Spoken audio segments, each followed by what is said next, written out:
1, 2, 1, 2, 3. Come on! Come on! Come on! Hey! Come on! Come on, baby, come on! Ow! Oh, cha, cha, cha. Come on! Come on, come on, come on!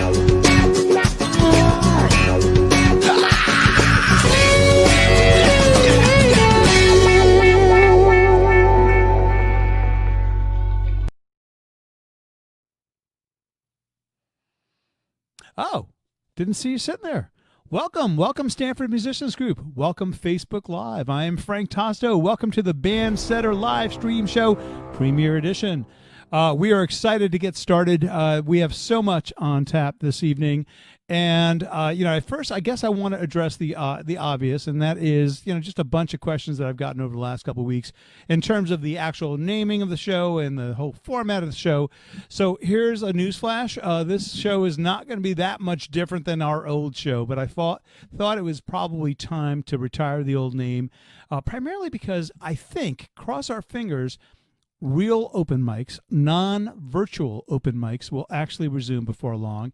And I didn't want the show name to grow old. And I also think, well, it's somewhat superfluous if you have non-virtual open mics, real open mics, as opposed to virtual. Like, why do you need both? So I thought, well, that on top of the fact that our show had evolved into more of a chit-chat show, more of a video podcast, if you will. And so I thought, well, maybe it was time to sort of change the brand a little bit and do some other things as well, but also continue to have what we did have, which was a lot of great talent, sending in videos and things along that line. So that was it. The other question I got a lot was, what exactly is band setter, and what does the word mean? Is it actually a word? No, the answer is it's not actually a word. It's something I made up, but I had some help. The way the word came about was it's actually, I misunderstood a lyric in a Led Zeppelin song, which is not hard to do if you've ever listened to the diction, I guess, associated with Robert Plant's singing style. So there was a song called All of My Love, and in the song there's a line that reads, "For many hours and days that pass ever soon." And I thought he said for many hours and days at Band Setter Sue's. I just assumed it was like a club in London or something, I was wrong, but I loved the name. I thought to myself, gee, one day maybe I'll open up a club, and it'll be called Band Setter Sue's. My wife's name is Sue, so it made sense.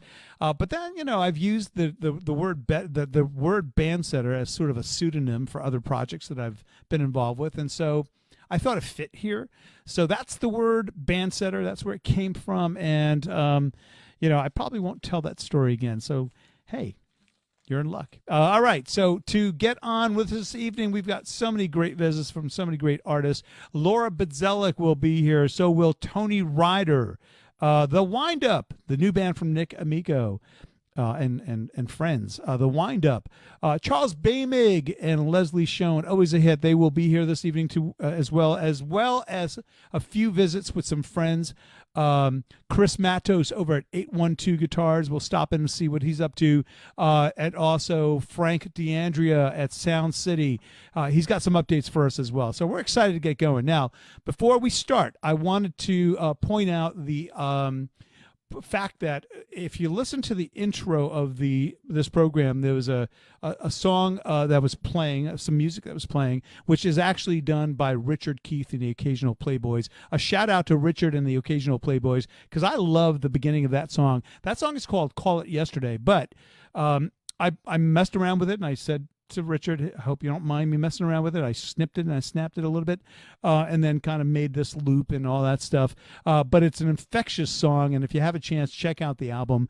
It's on an album called About This Big. But I then asked Richard, would you do us the honor of being the first guest on the Band Setter Live stream show, despite the fact that you're no longer a Stanford resident. He's now a Cape Codian, but he promises he will visit Stanford often, and we're looking forward. We're going to keep him to that promise. So I said, would you mind starting us off with an acoustic version of Call It Yesterday? He agreed. So without further ado, this is Mr. Richard Keith, Call It Yesterday. Well, hey, everybody.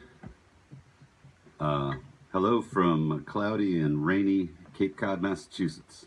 Play a couple of songs for you. This first one is called Call It Yesterday. It goes something like this when I do it alone. It's much funkier on the CD with the Occasional Playboys.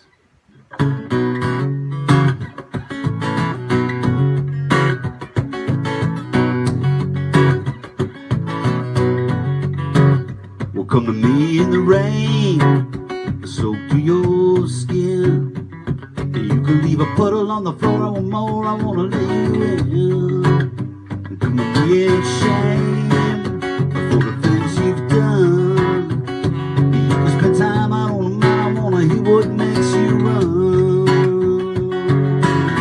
Fresh as the fruit you get in Southern California, but don't peel it all off yet. You look so pretty with a little bit on you, but don't waste your time taking back the things you say. You'll only give yourself away. There's no sense regretting, you just get in your own way. That's why they call it yesterday. That's why they call it yesterday.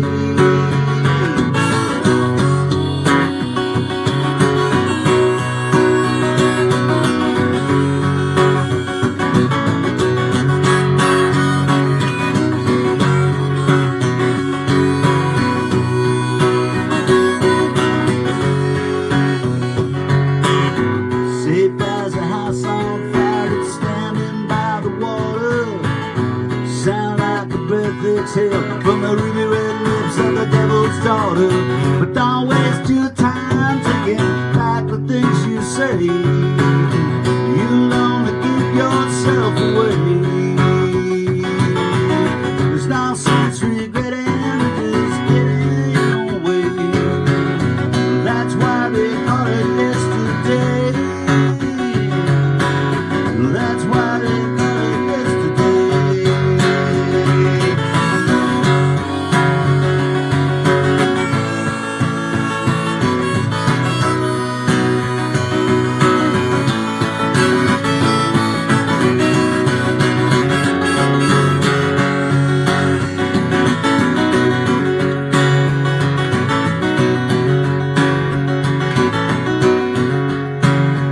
Come to me right now, no time to waste. You can slow it down, you can show me how, you can set the pace. They'll sit right down on that big brass bed. Let me see if I can exercise the demons in your head. Cool as a cucumber, affluent and a potion. Hot as a chili pepper, sizzling on a beach in the sunset lotion. So don't waste your time taking back the things you say. You'll only give yourself away. There's no sense regretting, you just get in your own way. That's why they call it yesterday. That's why they call it yesterday. That's why they call it yesterday.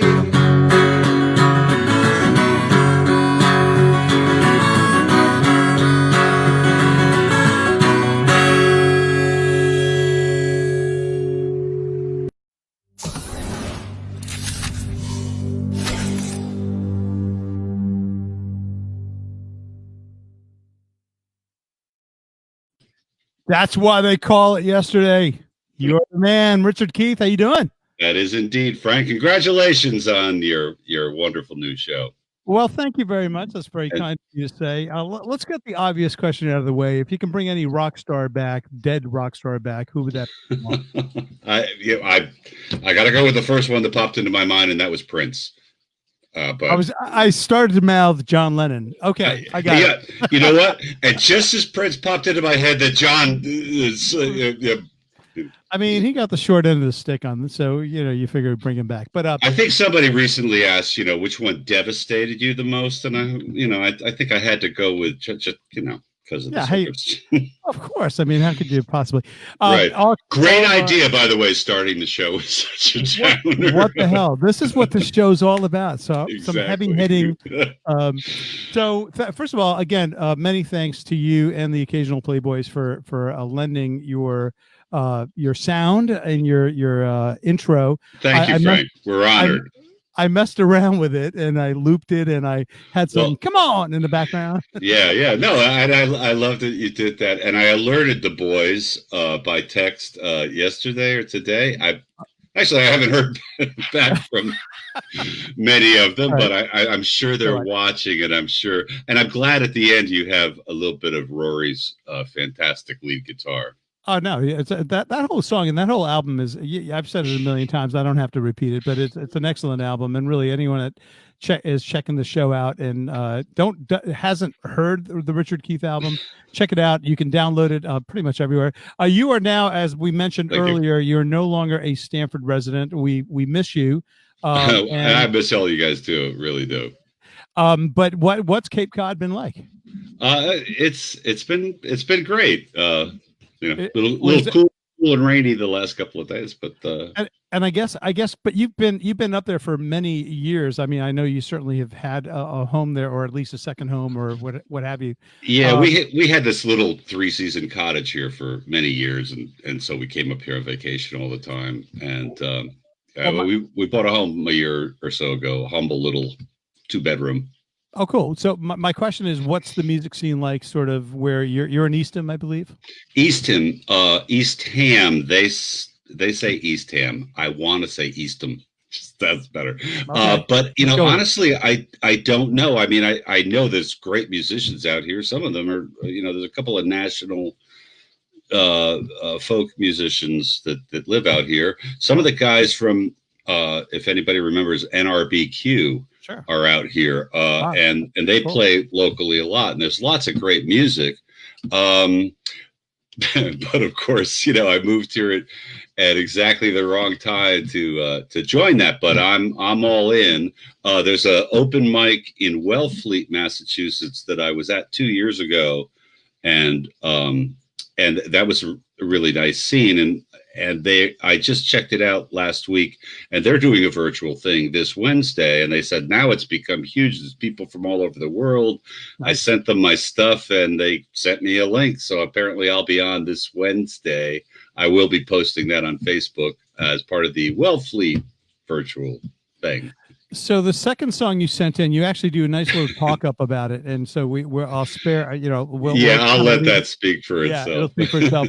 I thought, first of all, we should announce that this is a SMG Bandset Alive stream show. I'm going to have to get used to that name. There's too many words. Wait, is that the full name? Actually? It's Bandset Alive, and then I figured they throw the live stream show in there. Yeah. And then, I like Bandsetter, by the way, and I appreciate your explanation of it, because I kind of wondered myself.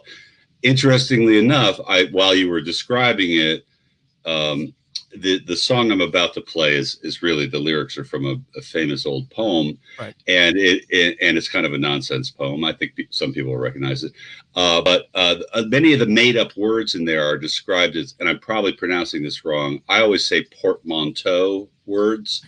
Okay. It's an Alice in Wonderland thing. Anyway, they're words that are made up from 2 other words to say something else, and I think bandsetter is a great portmanteau word. Good as any. And I kid you not, I actually thought that was a lyric. I'm like, oh, it had to be something. No, and I like that too. There's plenty of words I've made up wrongly. Well, he Robert Plant has, if you ever read his lyrics, I mean, they're almost written for his singing style. Like they almost like fit like phonetically where the shape of his mouth type of thing, Oh yeah. So, well, I think most people do, some singers, it's all just phonetics. Yeah. Eddie Vedder, right. Michael REM does that. Yeah, no, absolutely. But so yeah, and some people then make sense out of them afterwards, and then some people don't. They were like, "This is what I intended." Like, right, sure, that's what you intended. Okay. Some of my best lines are ones that just didn't mean anything, and then I made up a meaning for them afterwards. Yeah, that's exactly. I had that. Well, Springsteen has this thing where he would, you ever see the storytellers when Springsteen was doing his storyteller things? He kept referring back to, how much of this was I conscious about while I was writing this, and he would say none of it. How much of it was in me? All of it. Like, it's not like so regardless of what I was actually wrote, it was all inside me and sort of came out. All right. So without further ado, we're going to go ahead and I'm going to let you set up this next song, but you're going to actually Within talk the video. about it in the video. So Yeah, we're going to go ahead and play it. We'll come right back to you, Richard. Thank you. Thank you. All right. Well, hello again, everyone. My second offering for tonight, I can hardly call it an original. The lyrics here are by Lewis Carroll, of all things. And I think it was just last night I was thinking about how odd it is how we can remember so many, lyrics to songs and whatnot. And it occurred to me that this is probably the first poem, one of the very few that I ever memorized, and that was a long, long time ago. So I was just messing around with it last night. I hope you'll enjoy this. This is The Jabberwocky by Lewis Carroll.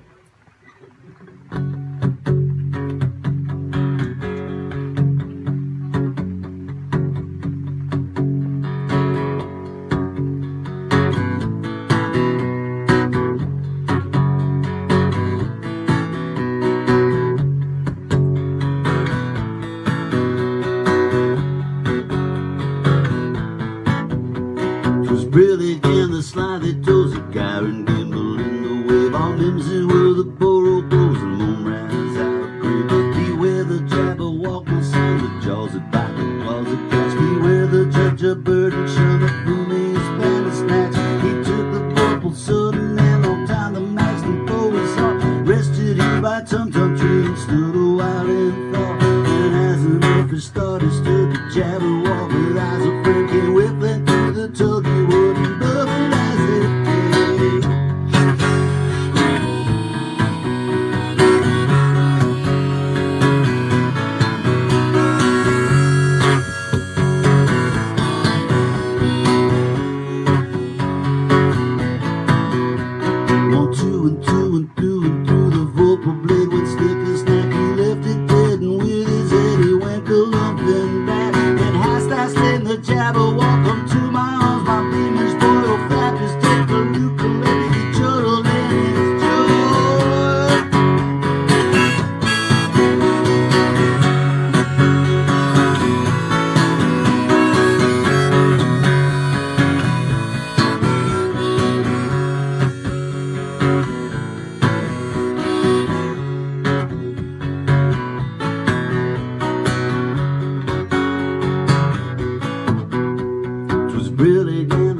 I love it.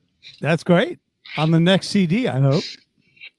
I don't know about that. Yeah, Susan said, "Well, you can't do that. You didn't write it." And I was like, "Well, I don't know. People, Well, I'm sure you. First of all, you wouldn't be the first person that was like lifted. I mean, I'm thinking of Jethro Tull did a song called "One Brown Mouse," right? And that was I can't remember. That was I'm just trying to think who the author the poem.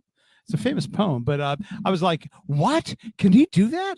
I guess you can. I guess. Well, when I did this yesterday, when I did that video, I thought I couldn't possibly have been the first person that's ever played the Jabberwocky in a song.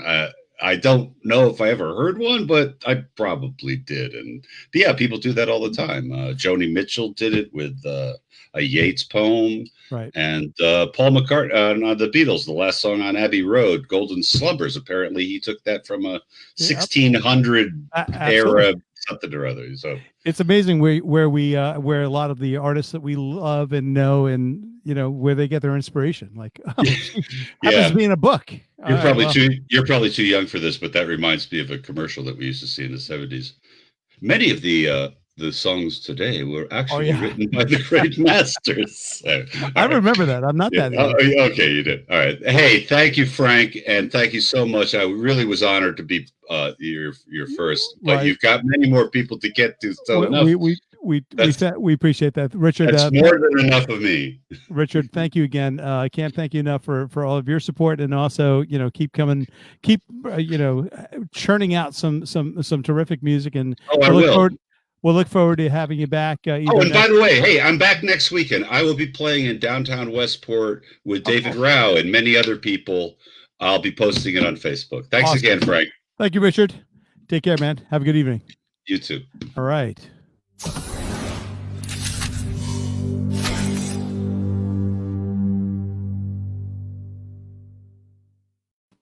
I can't get enough of that.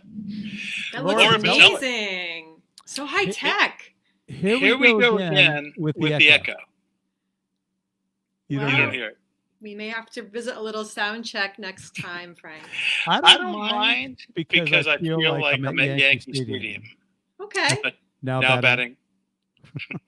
Well, if that brings back that lovely memory, then why not? But I don't have an echo, so if you'd like to carry on, I'm all game. I will. I'm gonna go with the last time out. I'm gonna take these off because this is the last time out. I was so hung up on the echo that I couldn't get through the interview. But I apologize, for that. But so, Laura, you have gotten you've had a few tracks in this evening, just the waltz as well as I've got a friend in you. Which would you like to start off with? And if you can tell us a little bit about the song itself, that'd be great. Well, we can start with I've Got a Friend Like You. Okay. I just, our friend here, speaking of friends, our friend Richard Keith just sent us a little message saying that my audio is on. What does he mean by that? I don't know. Okay, we'll just let that slide. So, but thanks, Keith. So we can start out with that one. That's the one with the fuchsia dress that I'm wearing. So, and if you'd like to hear about it, it's I have no labels, so that's a good way of putting it. Tell me about the song.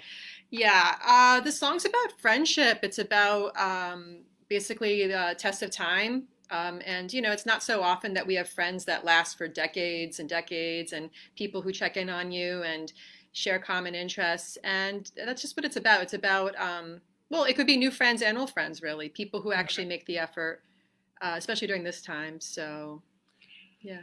So now batting. All right. Laura Batelic, I've got a friend in you. Here we go. It's a little bit funny how friends come and go. I am so very lucky that you always show your love, even when you're not near me.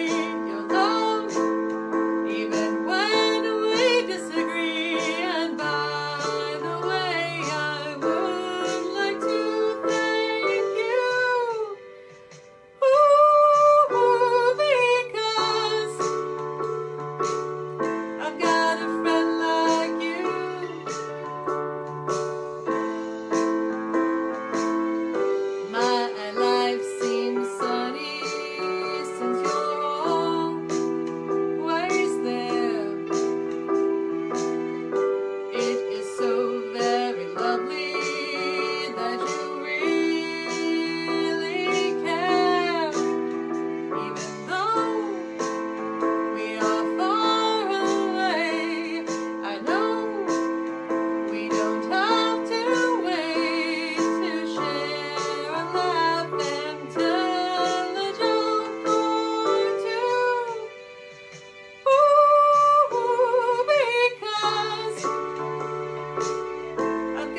That was That's nice. nice. Love it. Yeah, thank you so much. That's from my 2017 debut album, Treasure the World Now. Sweet. I've Got a Friend Like You. And the next song is called Just a Waltz. Yes. Now Now tell tell us us about The backstory is, have you heard of the Viennese Opera Ball in New York City? Of course. I love it. So I've been participating a few times, and I don't know, it's such a magical event that it just sort of inspired me to write a song about it. And basically the song is about when you're on the dance floor, which I think is universal to a lot of people. It doesn't matter who you are, where you come from, your background, your age, your ethnicity, anything like that. If you want to dance with someone, just dance with them, enjoy the moment. And that's what my song is about. It's about savoring the evening, dancing with a special person or with someone that has crossed your path or whoever it might be. And I sing it in a few languages at one point. A shout out to my Austrian friends who organized the event. And so. All right, So this is Laura Badelic. Just a Waltz. Yes. Just a waltz in the hall of a Viennese ball. The music's right for dancing. Just a waltz, romance calls. There are no more brick walls. And now I'm following you.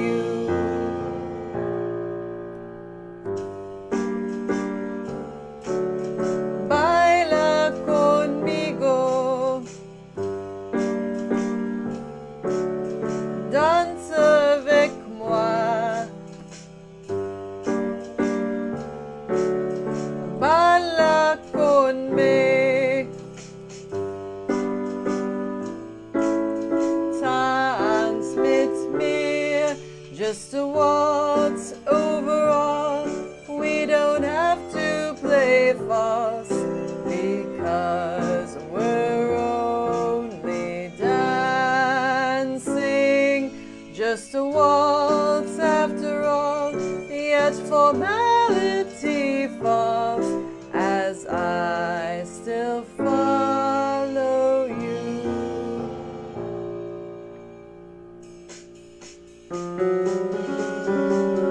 It's just a waltz, it's just a waltz.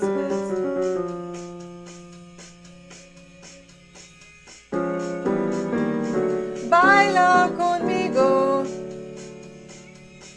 danse avec moi.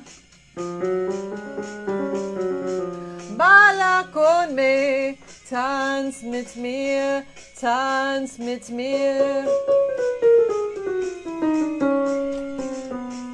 Just a waltz in the hall of a Viennese ball. The music's right for dancing. Just a waltz, romance calls. There are no more brick walls. And now I'm following you.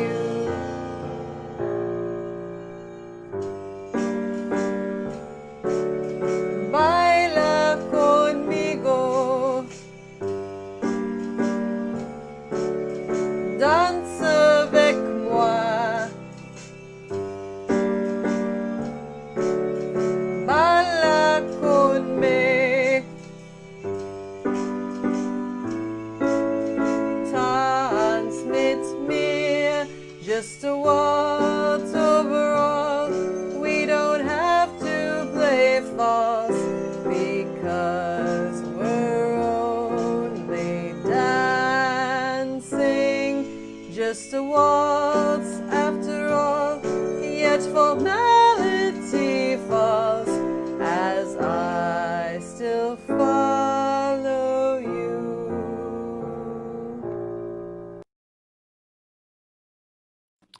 Wow, that took me by surprise. Well, I wanted to tell you two things, Frank, about that song. Sure.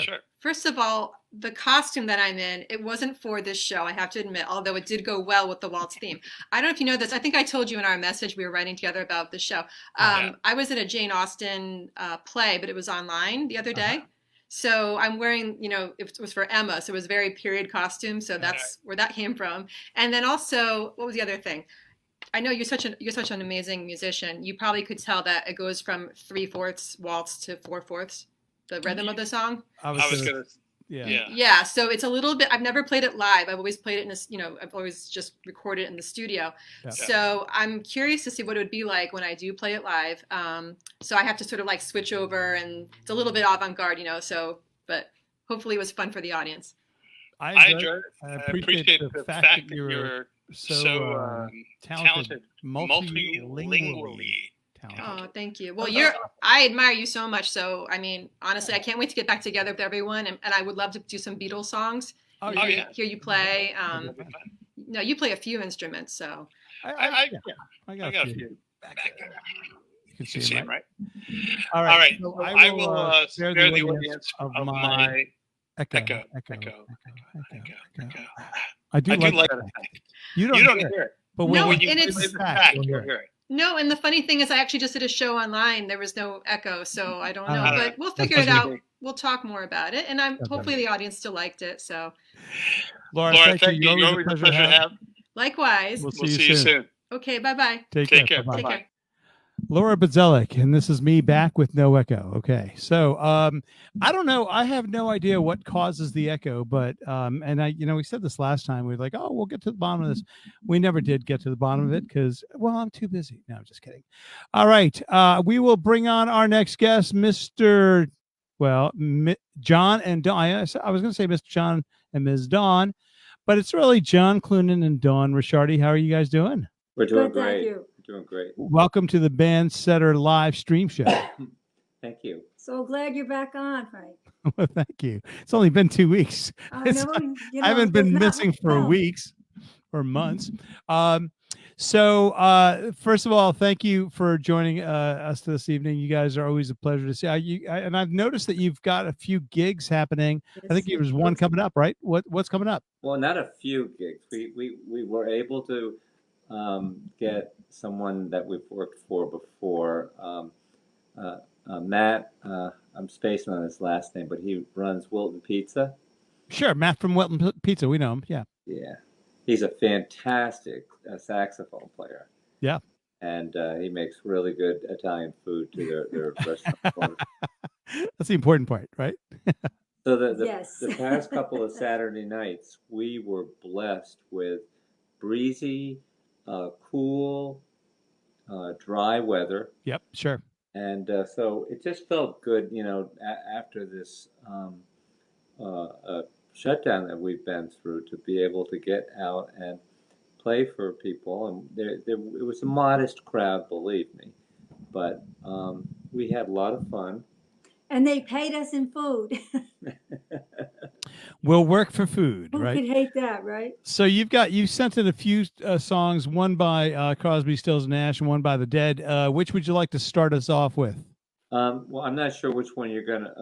Well, I'm asking you actually. Oh, okay. All right. We know. All right. I can do either. Well, let's do a Scarlet Begonias. Okay. All right. So that's the one by the Dead. It's just, I'm not sure what to say about the song. It's just wonderfully lively, fun. Yeah. I could just imagine Jerry Garcia being at some party and seeing some girl with flowers in his hair, or Robert Hunter, Yeah. And it's Robert, one of their best songs. By the way, Robert Hunter, which I don't know if you know, Robert Hunter is from Stanford. No, I didn't know Yeah. that. He's a Stanford guy. Wow. So yeah, this community, I mean, we are certainly we are empowered certainly by, I guess, I don't know, the fact that we live and grew up in this area, and guys like Robert Hunter, have this is where they stem from. So wow. yeah, just keep that in mind. All right, so I will go ahead and start off with John Clunan and Dawn Rishardi, Scarlet Begonia, and we'll come right back to you guys. Hang on.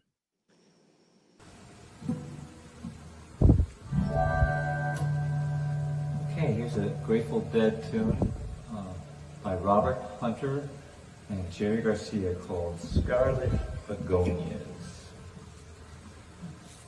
1, 2, 3, and...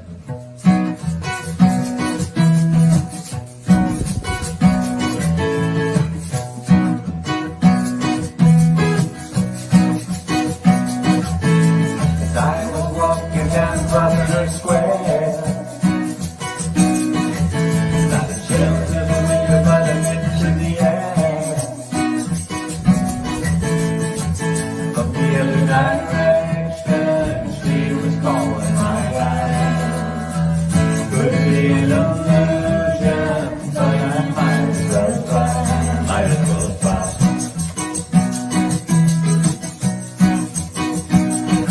She had rings on her fingers and bells on her shoes.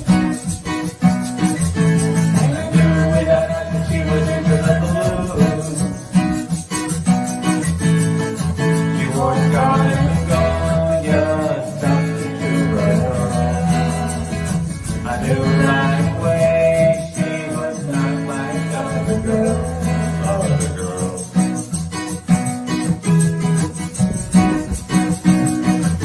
In the heat of the evening when the dealer got rough, she was too nice to open the door on the block. I picked up my matches and closing the door. I had one of those flashes I've been there before, been there before.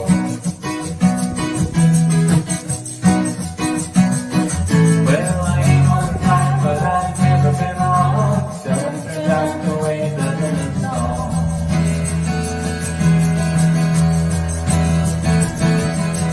Once in a while you get shown the light.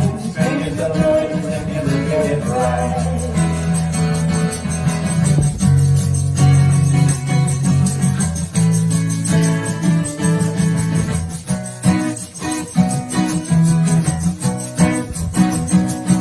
Well, there ain't nothing wrong with the way she moves.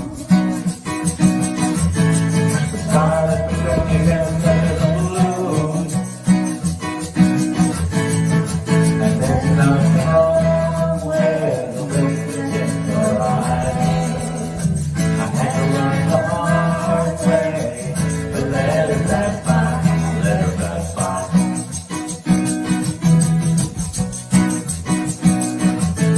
The wind in the wheel played me for two. The sky was yellow and the sun was blue. Strangers stopping strangers just to shake their hands.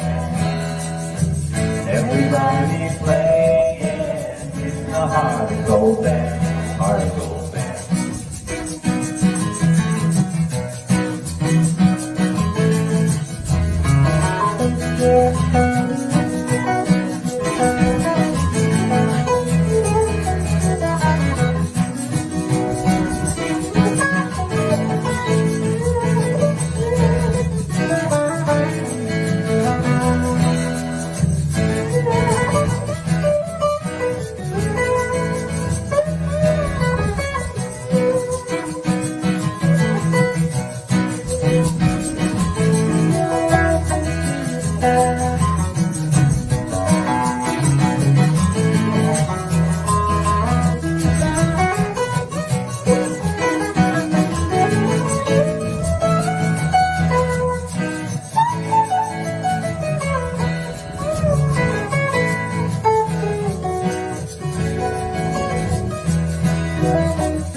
Nice. I love it. Nice job. Thank you. Yeah. We may have played both of these songs for you before in the past, Frank. Well, But I guess I think I I'd heard love you to guys. I don't know if they've been on this show though. I don't remember you guys playing Scarlet Begonias on the show, but I did see you guys doing it live and thought it was great. So take us through the next song, which is "Wooden Ships" by Crosby, Stills, Nash, and I don't think Young was part of this, but what prompted you to do the song, and I've always was loved just the next it. one on the list? Actually, I remember I was playing music with Cliff Kruder at the shoe, and I don't know. Somehow I got onto that song. And I looked it up on YouTube, and I just loved playing it. And then I saw David Crosby, he finishes his show with that. That's the last song usually. Awesome. So it turns out I guess he's the one that wrote it. Yeah. And it's he's big he's big into sailing, so I mean that was one of his big hobbies. So that makes sense. He kind of like wrote a song. But all right, so let's go ahead and play it. This is again John Clunan, Don Ricciardi, and this is "Wooden Ships" by C.S. Crosby, Stills, Nash. There we go. Thanks.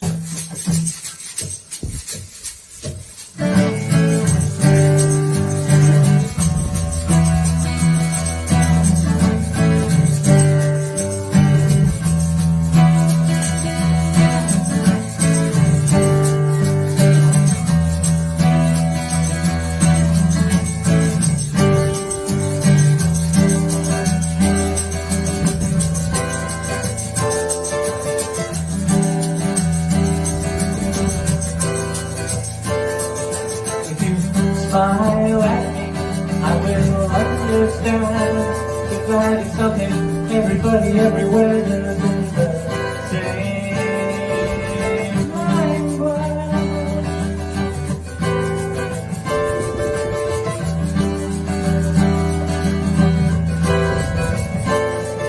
I can define you, hope my friend is on the other side.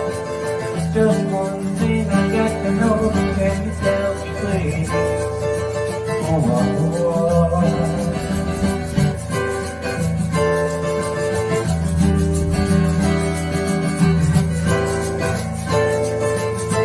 Can I have some of your purple berries? Yes, I can be in now. For 6 or 7 weeks now, I've been got 6 months. Probably keep us both alive.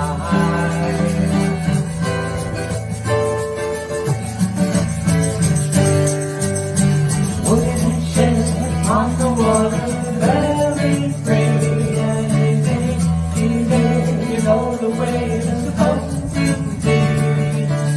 Silver people on the shoreline, let it be. Come down very free and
was wonderful.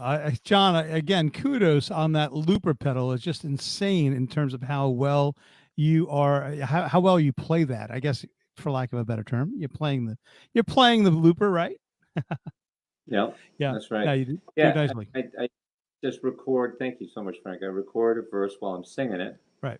And then when I get to the solo part, then I step on the pedal again, and now it plays what I just recorded. Yep. So then I can throw some improvisation over it. And I certainly kind of changed some of the dynamic, I think, because I put my style into it. And it's such a. I'm sorry, I didn't mean to interrupt, but it's such a fuller sound. I mean, it's hard to, I mean, Dawn, you were doing a great job on the percussion, but it just sounds so full. So, kudos. Thank you. Oh, thanks, Frank. Thank you. As always, you guys are a pleasure to have. We'll see you next time around. And so correct me so you've got nothing coming up in terms of, because I did see a post from you, but that has already taken place, that gig. So it's a residency every Saturday. Oh, it is. Permitting. Wilton Pizza. I apologize if I missed that part of it. So if that's the case, then this coming Saturday, Wilton Pizza, you guys are hanging out and playing songs. Yes. All right. Awesome. Weather. Hopefully, we'll get some decent weather. And yeah, I'm with you, man. Summertime, so try to enjoy the summer. Thank you again, Dawn Ricciardi, John Clunan. We'll see you guys soon. Thank you, Frank. Take care. Bye-bye. All right. They are always a pleasure. Go check them out. Wilton Pizza this Saturday. I wish I had that sound effect. So what I'd like to do now is just sort of take a step away from some of the performers this evening and kind of check in on some of our friends. We've got so many friends in this area that have supported our music community. And we figured let's take it, kind of a stroll, hop in a car, go see each one of them. Over the next couple of weeks or months, we will try to stop in and see as many of these folks as possible. So we're going to start that this evening with Chris Matos over at 812 Guitars. If you don't know Chris, he's an exceptional, really cool guy.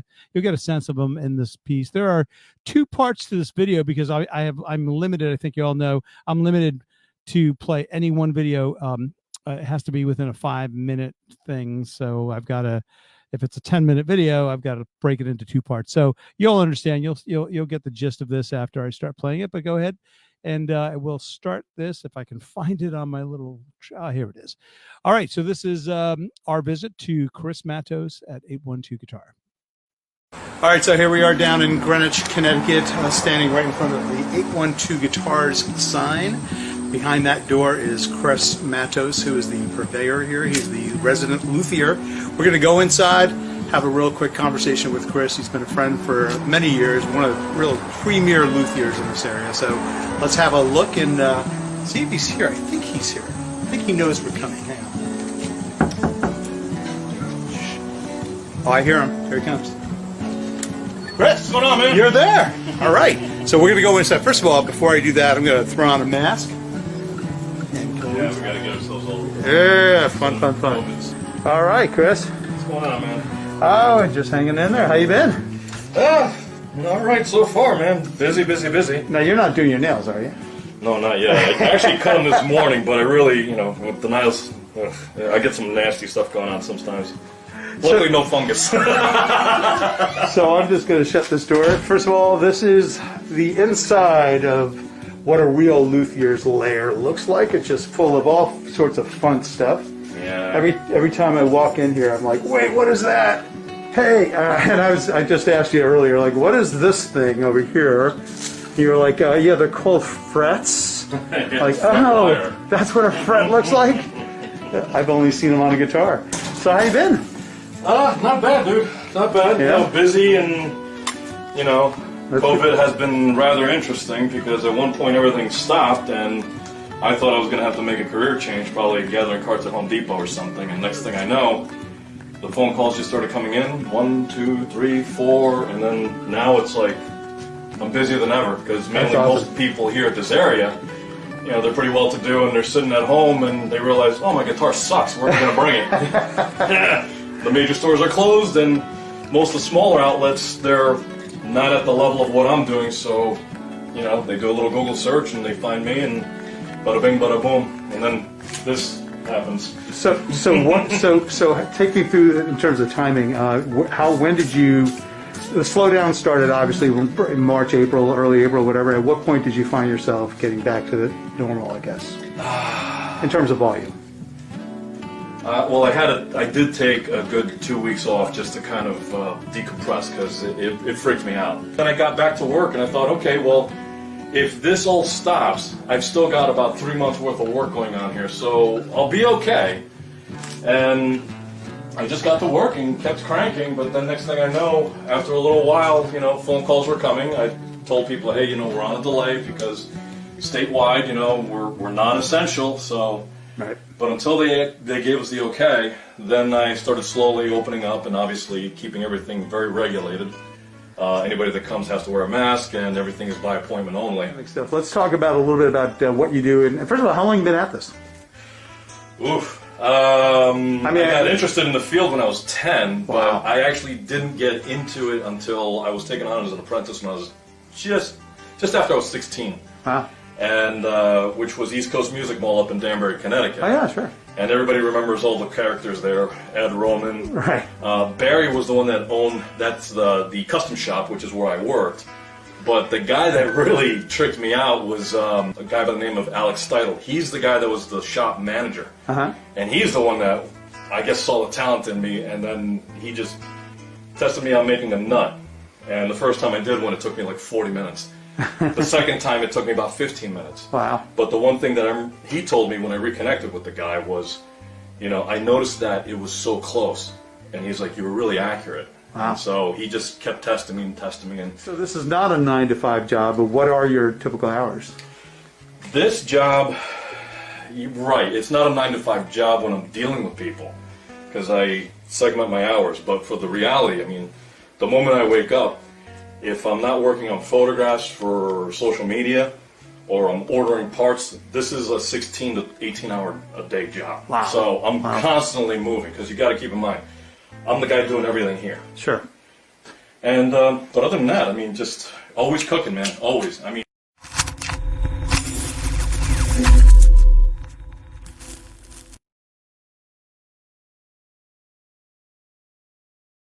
I've only used you from the standpoint of repair and stuff like that. Mm-hmm. So you are both a craftsman from a repair standpoint, but you're also a luthier. And and not that they're, but you build your own guitars, right?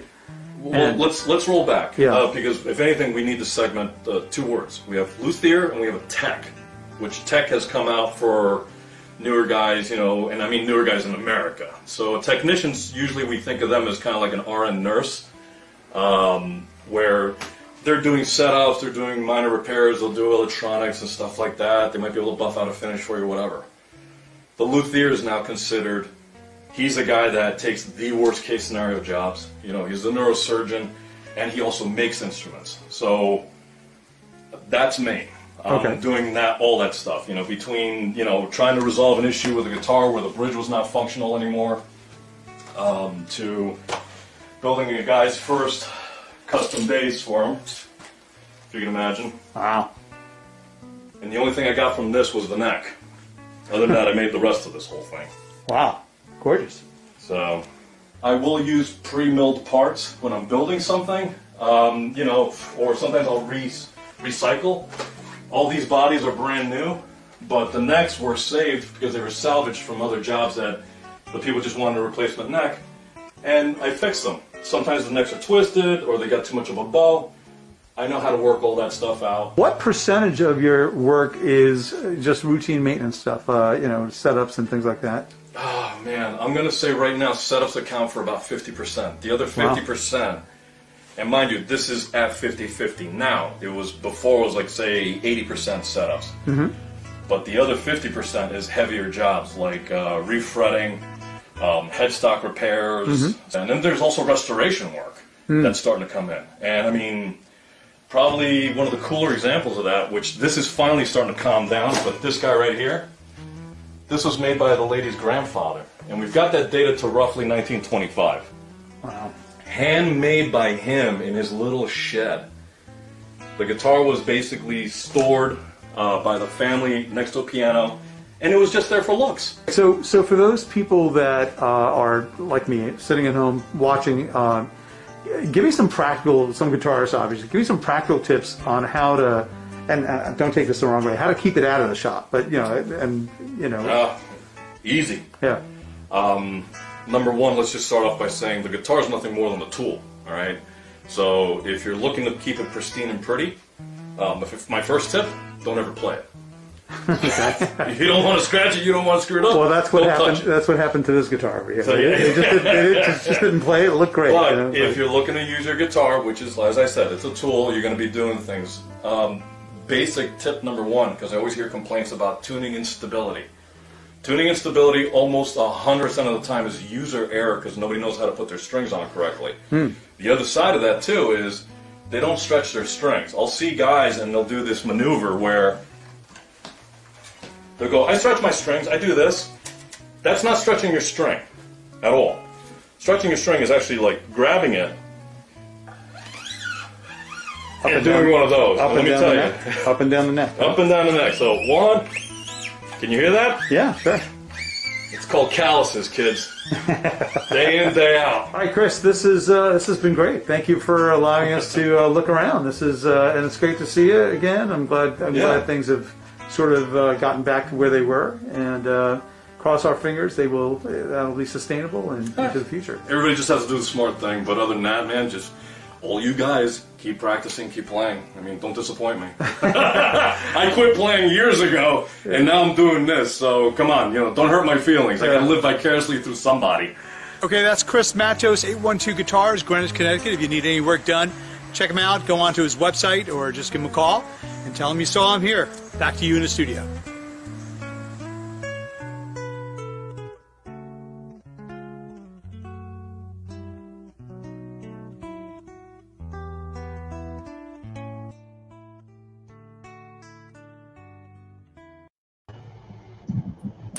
All right. Hey, that was really cool. Yeah, Chris is a cool guy. He's you couldn't really tell because he's got the mask. Looks thing like a metal happening, guy. but he's got this big Like beard. I can totally see him in Metallica. He's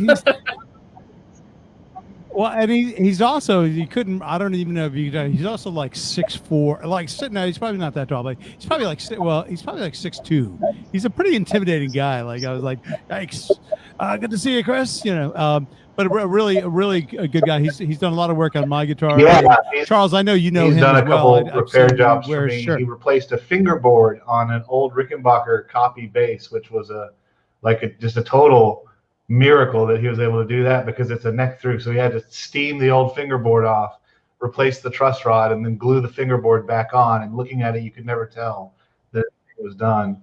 And then I had him wire up an Epiphone Casino for me as well. I usually do my own wiring, but with that guitar, it's like a 335, so it's a hollow body, and there's no access panel, so you have to do all the wiring through the F holes. And I don't have any dentist tools, so I took it to Chris. He does really, really good work. Charles, you sound so technical. You're like, yeah, you got to go through the F holes, like the 335. Well, the 335 is a brave, but still, the F holes. It's true. Okay, It's funny when he said it, when you asked him, how do you preserve your guitar? And he's like, don't play it. And I was like, well, then what's the point of having one? Well, just for show? People are collectors. A lot of people that collect guitars, they don't play them. They've got, hey, here's 600 guitars that I'm collecting, right? So, all right. So that's you what guys. Charlie does. Well, of course. Well, look at them all hanging up. Yeah. So you guys sent a few songs in. The first one I thought was awesome by Radiohead. Take us through this. What prompted you guys to do this song? And if you could bring back any dead rock star, who would it be and why? Well, as far as the Radiohead, we know that Charlie is like the ultimate Radiohead fan, right? You are. That is true. And I kind of agree with Richard, Keith, Prince. Prince. All right, good. Yeah. I've seen Charles him in concert. He is a maestro on the stage. Charles, you have anything to say about that? I would bring back the original Paul McCartney, the one that died in 19. The one that died in the tragic accident. Sure, absolutely. Paul is dead. Paul is dead. Right. You can tell his lip is a little bit different these days. There's a whole whole book on the Paul is Dead thing. That's just a really fun read. I think it's called The Walrus Was Paul, but it goes into all the clues and like the pictures and the audio stuff. That's awesome stuff. I was so caught up on that stuff. All right, so we're gonna play Radiohead. This is a song called "Fake Plastic Trees." Turn me on, Dead Man. Here we go. Green plastic watering can for a fake Chinese rubber plant. A fake plastic earth.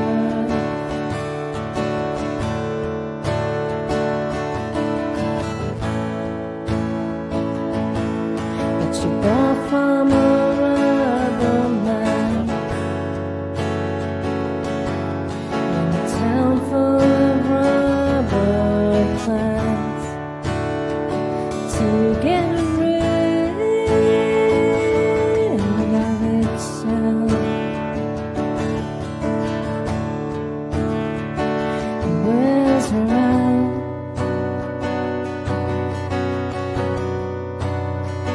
It wears around.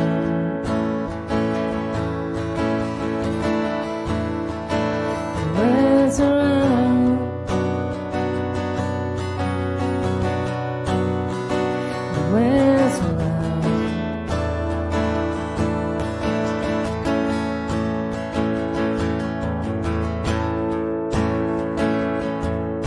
She lives with a broken man. Crack polystyrene man who just crumbles and burns.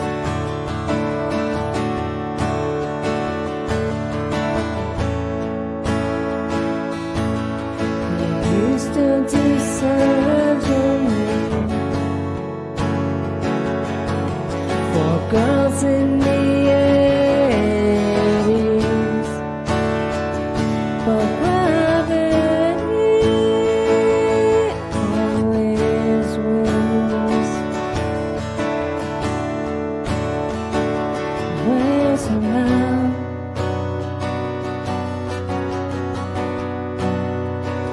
Wears around.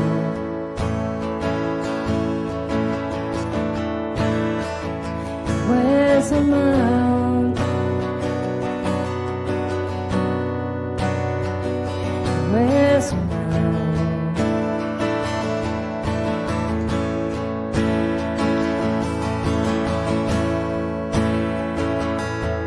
She looks like the real thing. She tastes like the real thing. My fake plastic love.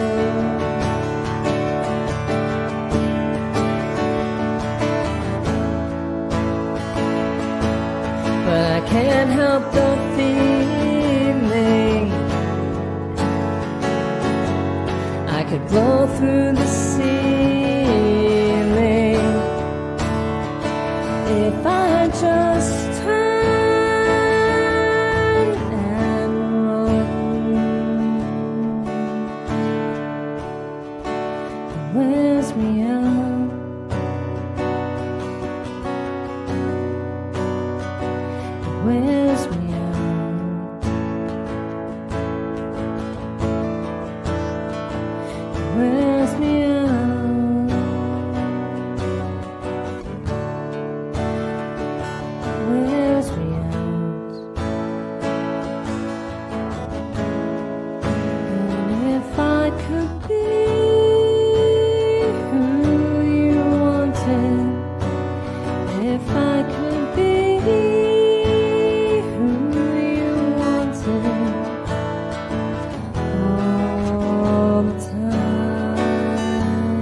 Sweet.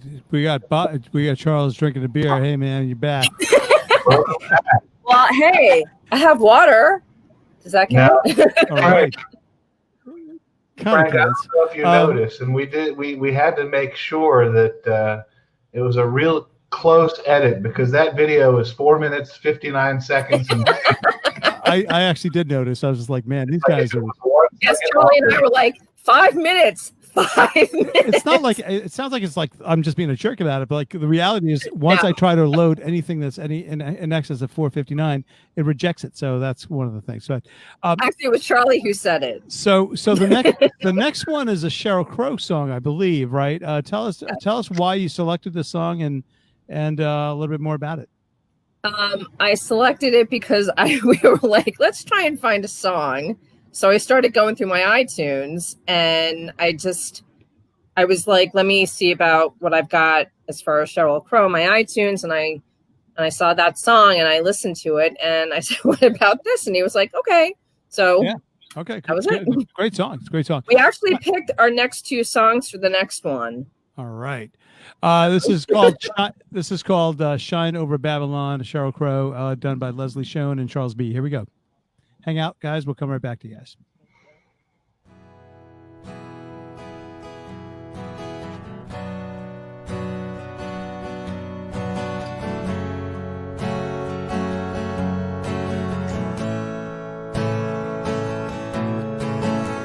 I walk the heat of 7 hills, endless talk of losing wills, great highways in a constant melt. Men and women and children all have overbuilt, buying bread and paying for none. Creatures of a waning sun, teachers' hands are overrun. Clowns and gypsies have all but gone.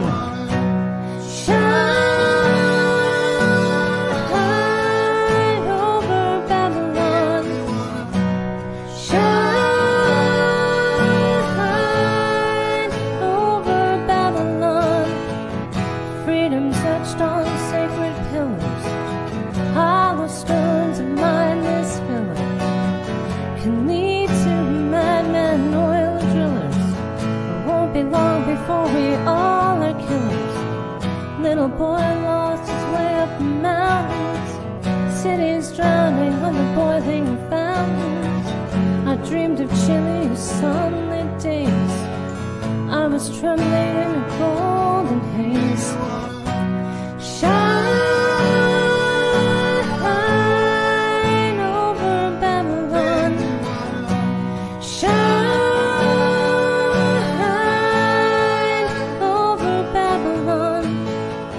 celebrate the golden cow, praise the bloated bank account. If there's a God, where is he now? The precipice is slipping further out. Send spread a message from the mount. Leave your possession, hope abounds. There's nothing here for you to cry about. We're all just followers from here on out. I take the stage, I walk the planks, I sing these songs with little thanks.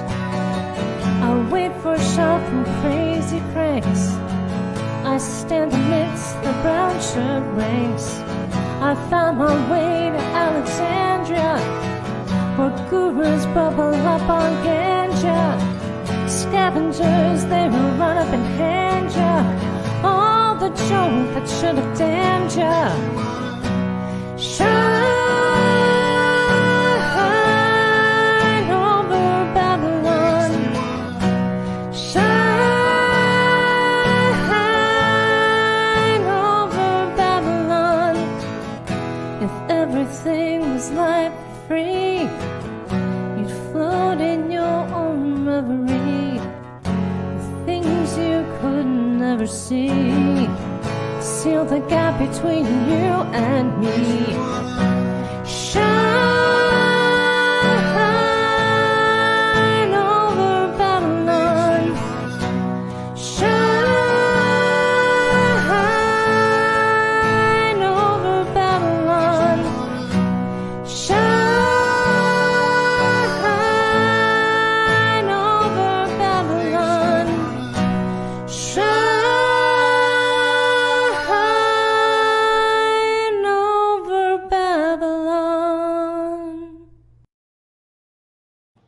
Wow, that was really, really nice. Nice job.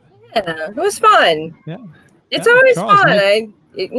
I like collaborating. So Yeah, Charlie's a good music buddy. well, half the battle is also mixing it properly, and sometimes that's the one thing I think the advantage of doing stuff virtually. Yeah, I know it's Charles. I know, I get it. I get that part.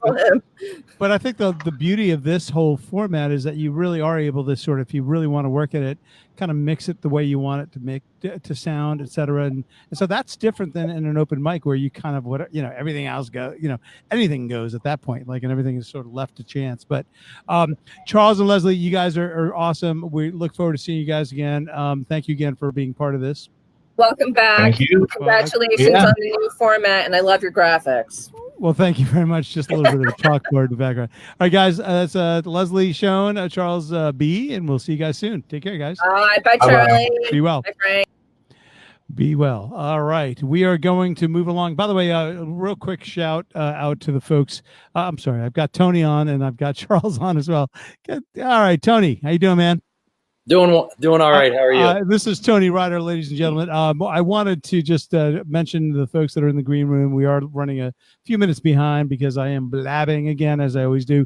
Tony, you are the man of mystery. Sometimes we see you, sometimes we don't. You've been sort of, it's been the old kind of, way back, I guess, 3 months ago when you were still in Harrisburg. We're like, well, Tony is hiding out in Harrisburg, and he'll be back to Stanford sometime soon. Yeah. And so you're back and better than ever. Welcome back. Thank you for joining us this evening. Yeah, thanks, Frank. Thank you. Yeah, we start off by asking everyone if you had to bring back one dead rock star, who would that be, and why? Oh gosh, that's a lot. That'd be a long list, but I think you can only pick one. Only one. Only one. George Harrison. All right. Why? Just curious. Over John. Just curious. Why? I mean, I'm a huge Lennon fan for his really honest lyrics. But Harrison's work is, to me, the solo records were a bit more interesting musically.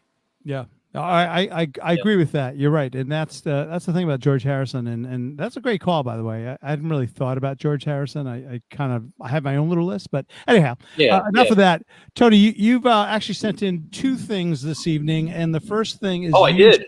You did. You didn't know that, but you did. Yeah. The first thing is you solo. So let me just kind of like let you all in. If you don't know, Tony Ryder and I actually host a open mic. Well, we used to host an open mic over at Murphy's. Yeah. On Monday, yeah, well, like one day, you never know, COVID. But I invited Tony over the other night, actually, to have some pizza and do a few songs. And I said, do you mind if I just kind of record what you're doing? And he's like, no, not at all. So yeah, we actually pulled out 2 different songs, one by yourself and one, if you didn't, you were very nice to allow me to sort of join you on the second one. We'll play that one second. Okay. But we're going to start off with the song Tourist, which is a beautiful song. You've written tremendous lyrics in it, but tell us about it, and we'll kind of play it, and then we'll come right back. It's really the short version is I had a lot of inspiration years ago when I lived across from a pretty rough and tumble bar. And some weekends I would sit at my front window up on the second floor and just watch people. And it was really interesting, the things that I saw. But The Tourist, it's really sort of describing somebody who's kind of just can't commit. Some of the lines, found his love on Main Street and didn't know her name. It just kind of moving and wandering, because as a tourist, we don't really belong there. I mean, we're just visiting. Sure. So that's, that's it's sort of a disaffected, disenfranchised kind of person that just keeps moving along. Can't really seem to find his place. So let's go ahead, without further ado, let's go ahead and play it. This is Tourist by Tony Ryder, and we'll come right back to you, Tony. Hang on. Great.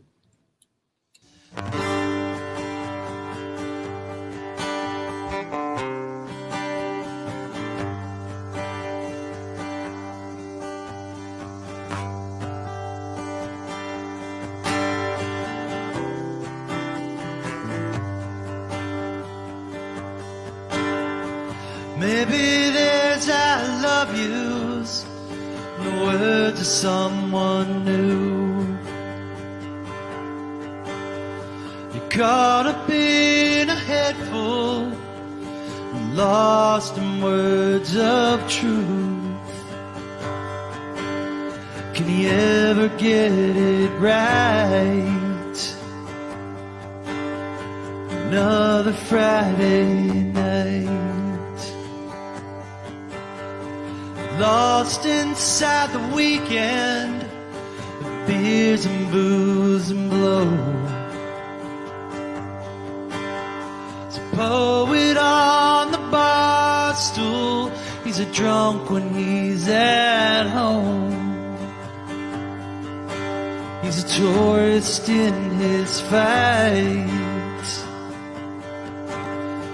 Another Friday night, far away, how far you run, far away, how far you run. You miss the heart of everyone. Learn to run.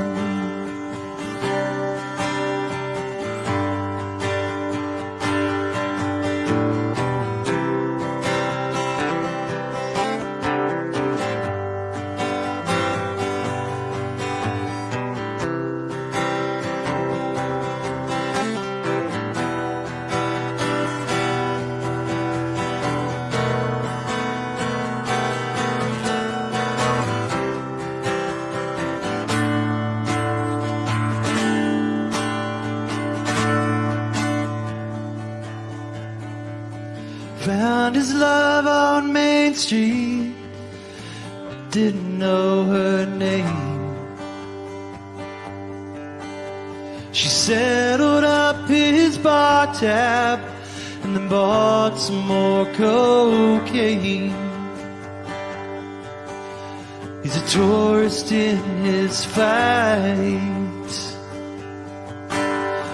Another Friday night, far away, learn to run. Far away, learn to run. Miss the heart of everyone.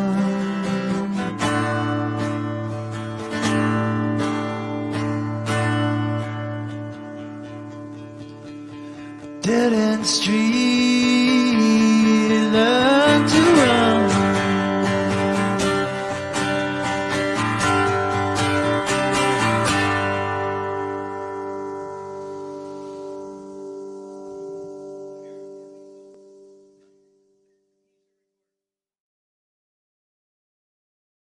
You killed it, man. You killed it. That was an awesome version of that song. I've heard you do that song before. By the way, your mic is muted. I can tell. There you go. There we go. Thanks. By the way, I saw a meme today. Something like "your mic is muted" is the phrase of 2020 because everyone's doing these Zoom things. That was beautiful. It really was. The line that gets me is he's a tourist in his own flight, or on his own flight, I guess, right? Tourist in his fight. Oh, come on. Oh no, go with flight. Can you change it? Yeah, no, I'm sorry. Yeah, that's right. Yeah, Paul Westerberg always said he didn't want his vocals mixed too loud because he didn't want people to know what he was saying, because if they put their own words into it, then that meant that it had special meaning for them. So, well, yeah, to clarify a bit for you, I'll let you have that, okay? But the caught up in a head full and then connecting to the heart. That's actually the flight or fight. Not being able to get into the heart and just kind of stuck up here all the time. I just thought it was flight because the word tourist would imply tourist flight. Yeah. Whatever. Okay, so the next song is and so while you're at my house, just playing some music, I said, hey, and this I'll set this up. When I first heard you sing, I thought you sounded like one of either Glenn Fry or one of the guys from the Eagles, and I said, do you do any Eagles? And he said, well, I do Take It to the Limit. I'm like, oh, you got to play that first tonight, and you did. You played it that evening. I sang some background. So Yeah, so when we were together, I'm like, hey, why don't we do that, and then maybe I'll add some backing and we'll do one of these collaborative things. And you were receptive to it. I thank you for it, because I think what we pulled off sounds pretty good and looks pretty good. So you we're did a great job. Yeah, we're gonna go ahead and play it. This is Take It to the Limit, Tony Ryder and me, Frank Tosso. All right, yeah, thank you. I don't often get to play my own things, but all right, so here we go, and hopefully you'll enjoy it. We'll come right back to you, Tony. Hang on.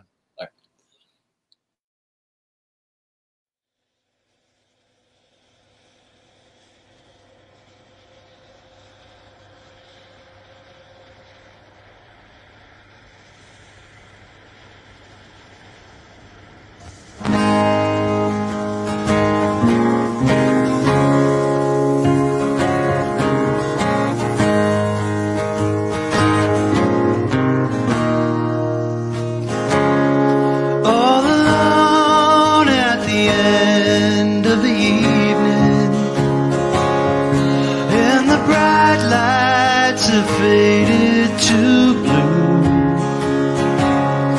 I was thinking about a woman might love me that I never knew.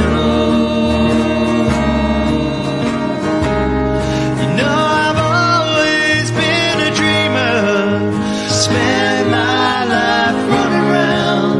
It's so hard to change, can't seem to settle down. Dreams I've seen lately keep on turning out, burning out, turning out the same. So put me on a highway and show me a sign, and take it to the limit one more time.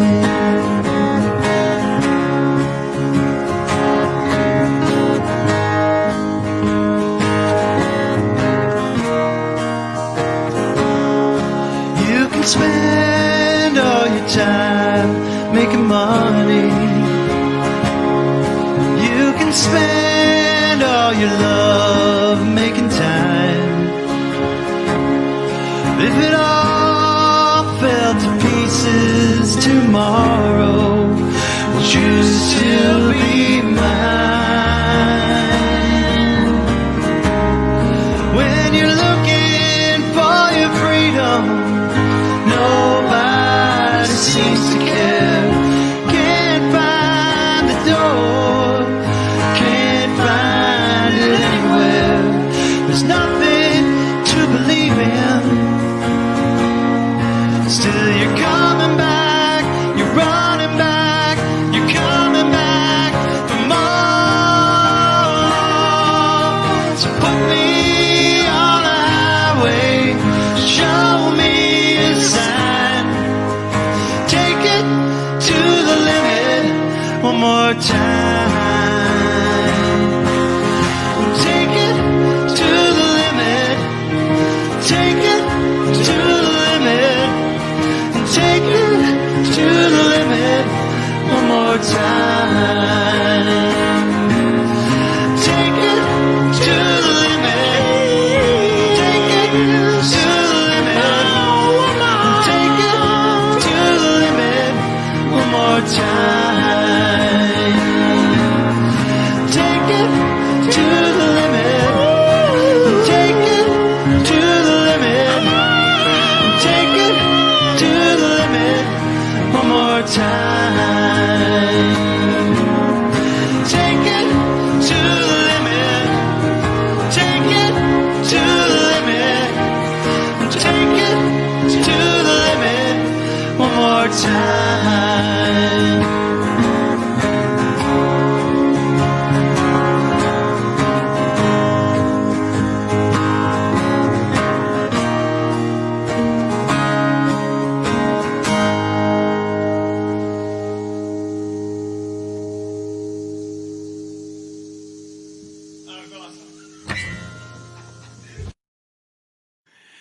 Yeah.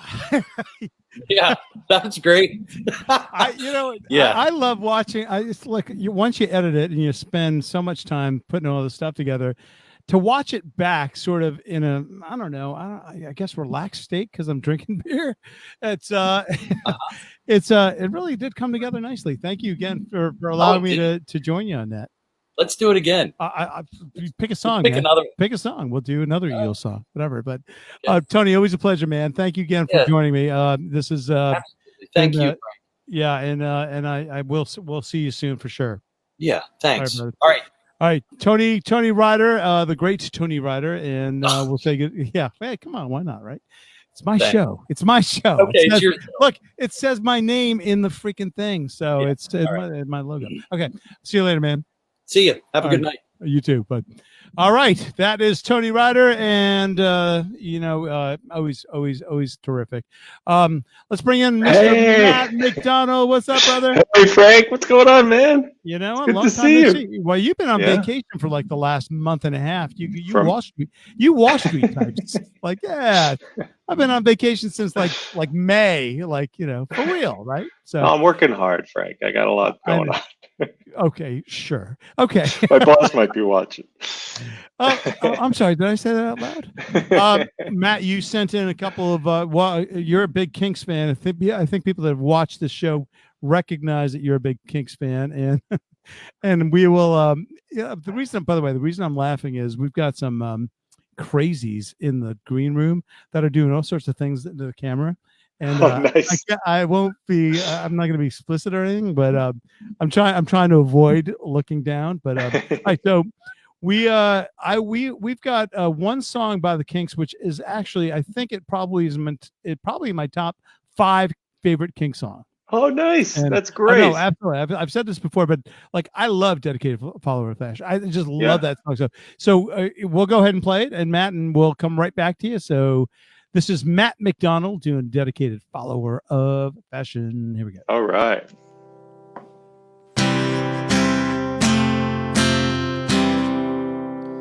They seek him here, they seek him there. His clothes are loud, but never square. It will make or break him, so he's got to buy the best, 'cause he's a dedicated follower of fashion. And when he does his little rounds around the boutiques of London town, eagerly pursuing all the latest fads and trends, 'cause he's a dedicated follower of fashion.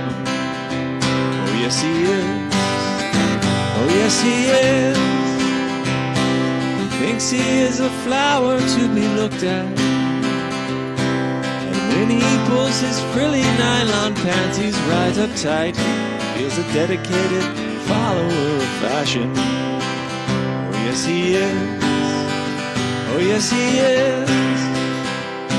There's one thing that he loves, and that is flattery.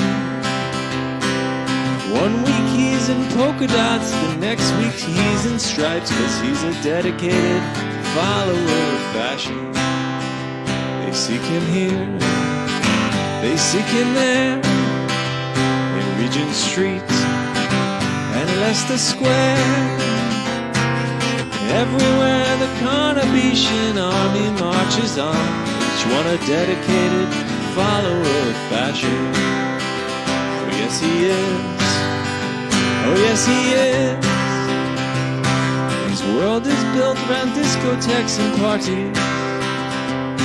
This pleasure-seeking individual always looks his best, 'cause he's a dedicated follower of fashion. Oh yes he is, oh yes he is.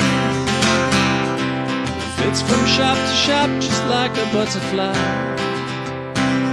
Matters of the cloth, he is as fickle as can be, 'cause he's a dedicated follower of fashion.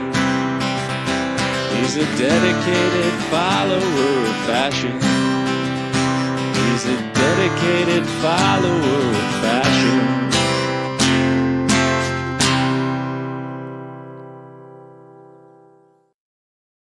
Could you hear me singing background on that? Because when he was, oh yes he is, oh yes he is. That's what I was doing in the background. Yeah. No, I didn't hear you, but I could have used it. You know what? Let me know. I'll swing by your house. I'll lay some backing vocals on that. So is the next song? Help me out here. Is the next All song right. One Republic? Is it One Republic? No, it's kind of like a bluegrass staple or something like that. So you'll hear the band played it and Jerry Garcia band. So it's if you listen to the words, it's kind of it's applicable as a commentary on the United States banking system and its relationship to the U.S. government. It's called "If I Lose." Now, I didn't even have a chance to actually listen to this, and I apologize. I usually do try to listen to everything, but and so I just Googled it. I'm like, what is this song? song? Yeah. And you're right, it was a blues standard, whatever. But then it was made. I guess maybe One Republic did a version of it. Who knows? But, yeah. It's really possible. Okay, hey, you didn't ask me who I'd bring back.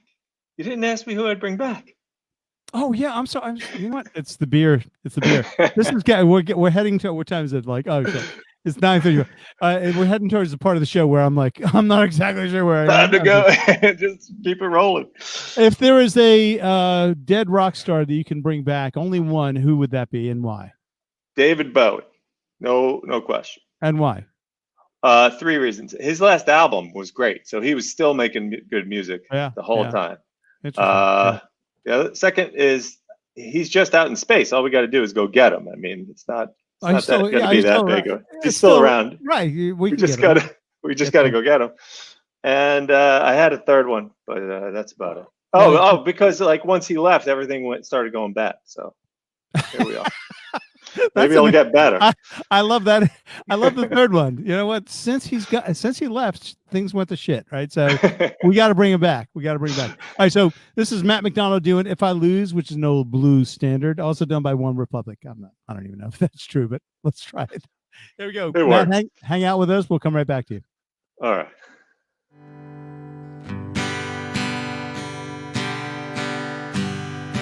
I never thought I'd need you, but now I find I'm wrong. Come on back, sweet mama, back where you belong. I've gambled over this town and find that I can't win.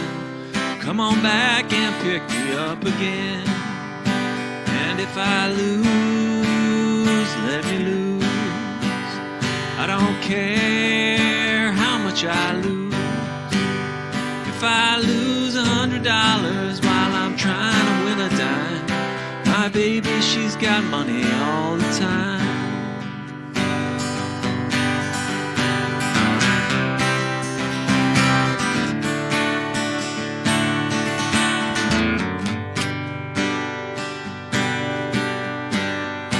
Of all the other girls I know, none to take your place. 'Cause when I'm in a jam, they just ain't in the race.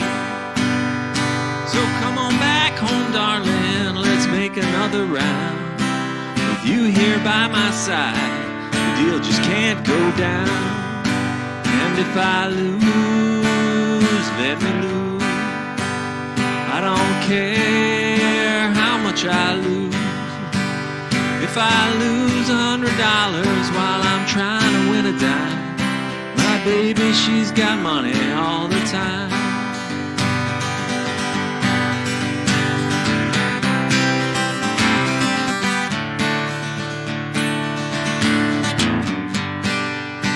And if I lose, let me lose. I don't care how much I lose. If I lose $100 while I'm trying to win a dime, my baby, she's got money all the time.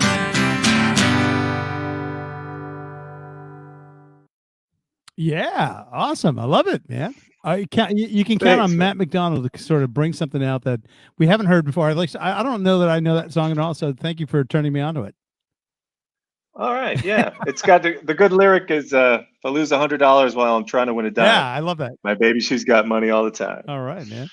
On that sentiment, we will say good evening to you, Matt. Thank you again for joining us, and we will hopefully see you next time. Yes, we'll do. Can I? Okay. Let me know if you need any, backing vocalists or anything. I'm not too far from you. I need all the help I can get. So, Thank you, Matt. And by the way, I don't know if you caught the earlier part of the intro of the show at all, but there was a part in the intro where I'm reading a book. Did you see that or no? I saw you talking to Richard early on, and I caught a couple of his songs. Well, all I right. missed the intro. Yeah, I'm reading the Howard Stern book. And I know you're one of your. I think your Facebook image has Gary. You and Gary I got standing Baba next to Booey. you. Baba Booey, man. So I thought you'd appreciate that. Anyway, On that note, Baba Booey to y'all. Baba Booey, Baba Booey.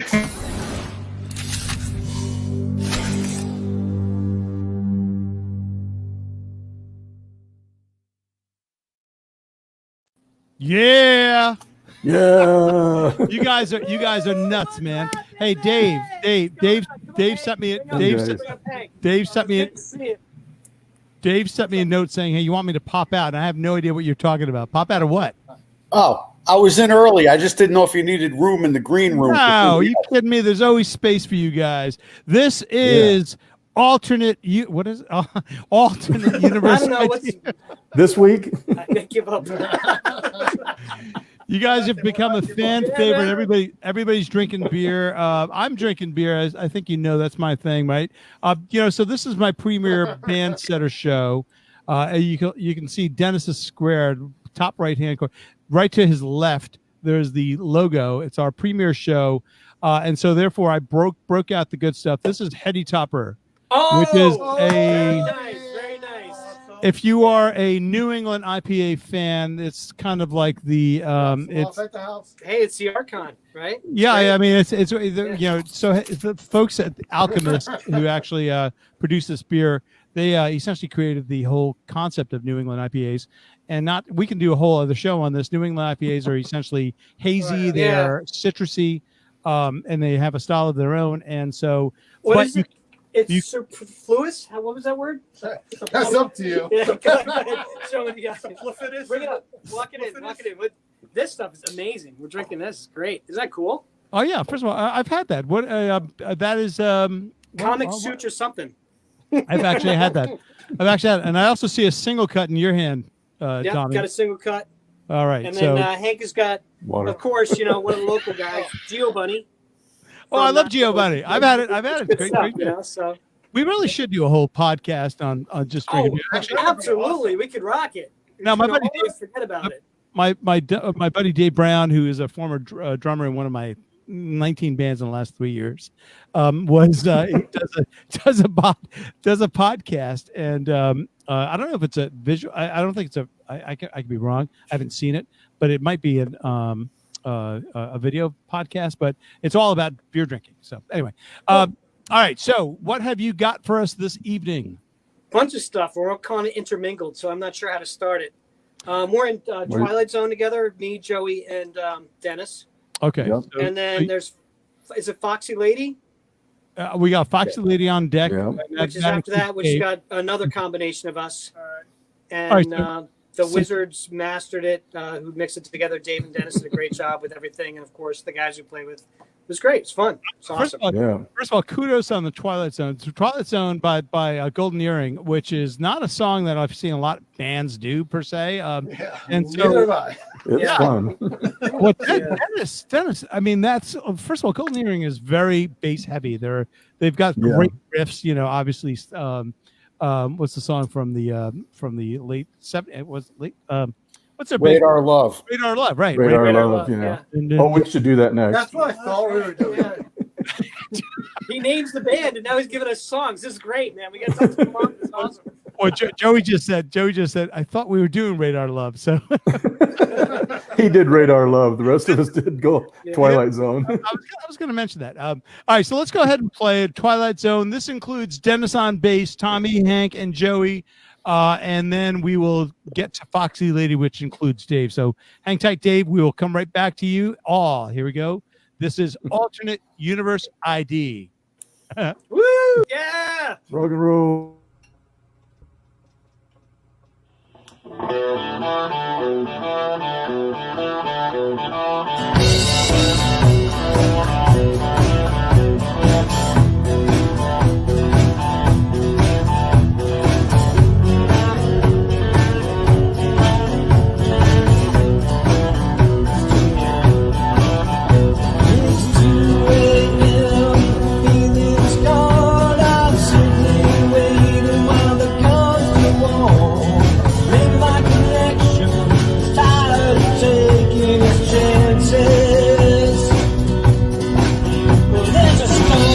loose. Sirens in my head, I'm wrapped up in science. All the circuits are dead. Cannot control. My whole life spins into a frenzy. Said, help! I'm stepping into the twilight zone. Places are in hells. Feels like being cloned. My beacon's been moved to the moon and star. Where let's go now that I've got you far. The blood hits the bone. Soon you will come to know when the blood hits the bone. I'm falling down a spiral, destination unknown. Double cross messenger, all alone. Can't get no connection, can't get through. Where are you? Well, the night weighs heavy on his guilty mind. It's far from the borderline. When the hitman comes, he knows damn well he ain't been cheated. And I'm stepping into the twilight zone. Places are in house, feels like being cloned. My beacon's been moved to the moon and star. Where must I go now that I got you? Oh, when the bullet hits the bone, soon you come to know. When the bullet hits the bone, when the bullet hits the bone.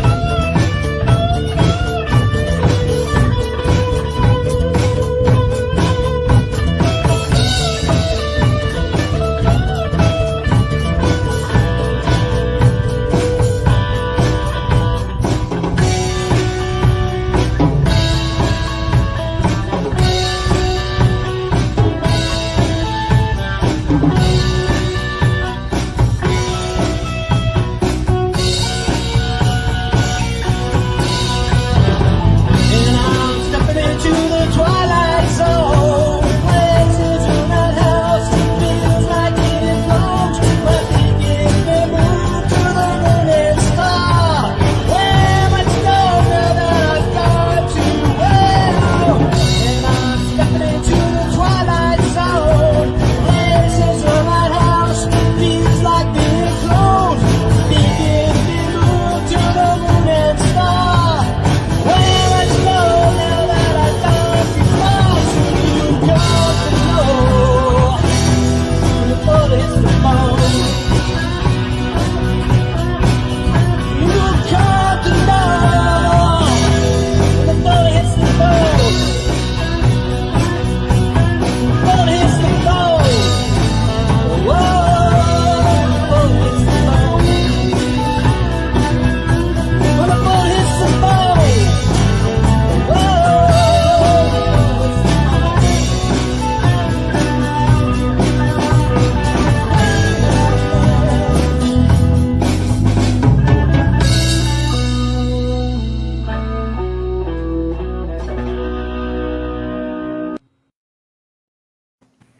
Man,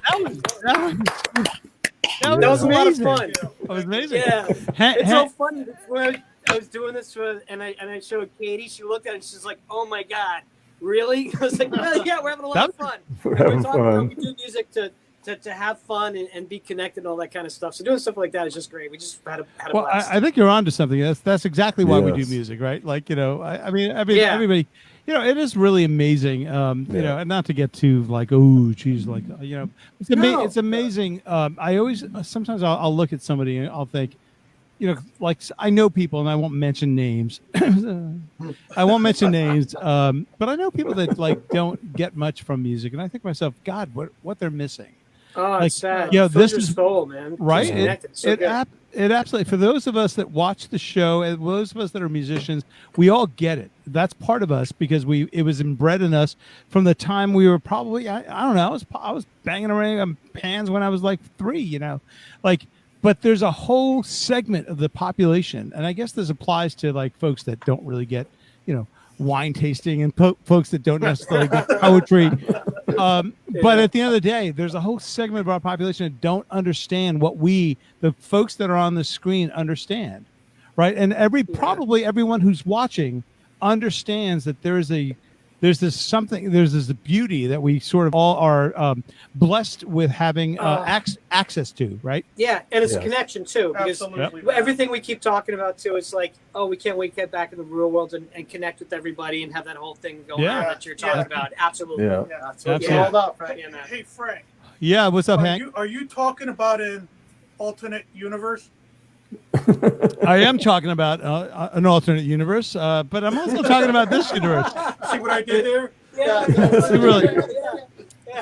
Hey, Dave, are you still with us, Dave? Look at Dave. Dave's like, well, now he's just laughed. Dave was like, He's like, I don't know these guys. Don't put me on next. all right, so let's move ahead because we got some folks in the green room who are like, shut up, guys. All right. It's our turn. All right, so we're gonna play Foxy Lady by you guys. This is not including Dennis, but it does include Dave. I don't know if this is still technically alternate universe. Who cares what it is? Yeah, it doesn't. Let's go ahead. It is now. This is Foxy Lady. Here we go.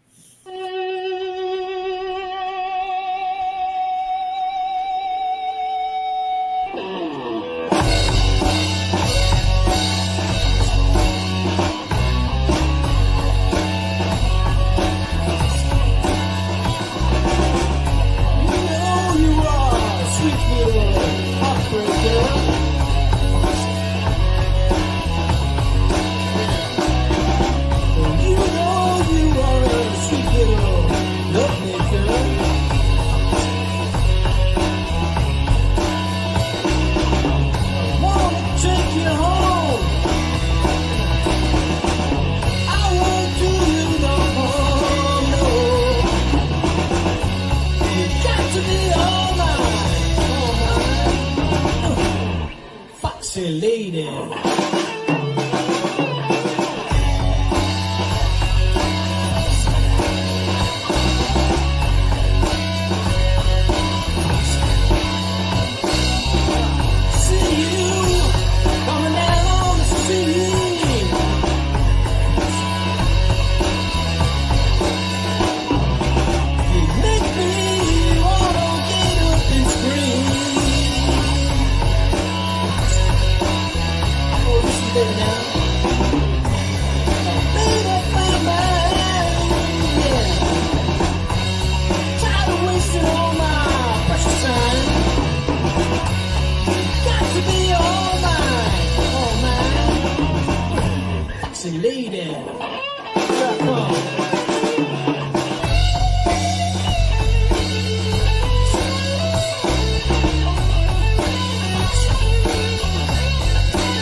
Say, lady. Here come, baby. Coming to get ya.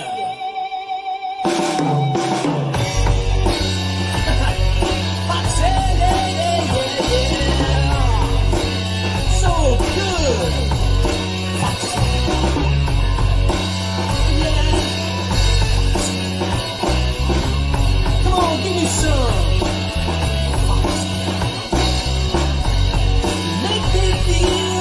Like saying, hey, yeah.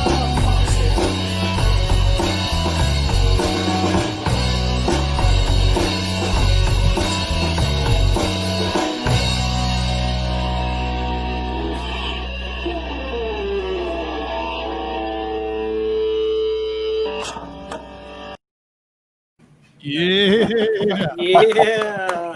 Tommy, Hank, job, Joey, man. Dave, Dennis, Yeah. you guys were awesome. Thank you again for joining us for our premiere version of premiere, whatever the hell it is. Yeah. Thanks for And having me. just one thing, Frank, Yeah. I think I Frank. speak for everybody when I say thank you so much for everything that you're doing. And Monday night sucked without you. And this is really great that you bring everybody together and you were missed. And welcome back. And we love the new format. Well, and thank more you, power man. to you, man. Thank you. You're awesome as well. Thank you again. Yeah. And guys, we'll see you soon. Thanks all. We'll see you. All right. Prince. Take care. And bring back Prince. Oh, Cheers. Cheers. Oh, we didn't ask you guys a question. Who do we bring back? Stevie Ray Vaughan. One dead rock star. You can bring back one dead rock star. Who would that be? And why? Prince. Jim Morrison. Morrison. Shit. Yeah. Yeah, he was a character. I'm Yeah, with you let's on sit that. down and I'm with you on that one. I have to bring back Jimmy. You have to bring back Jimmy. Hank, what about you? Who do you think? I don't know. You guys Bono. are better. The guy that had middle names the same as mine, John Henry Bonham. All right. There you go, man. There you go. And Dave said Prince. Dennis, you said Stevie Ray. Stevie Ray, of course. All right, guys. Well, thank you for the answers, and we'll see you guys soon. Take care, bud. See you, Frank. Thank All you. right, bye-bye. See ya. Take care.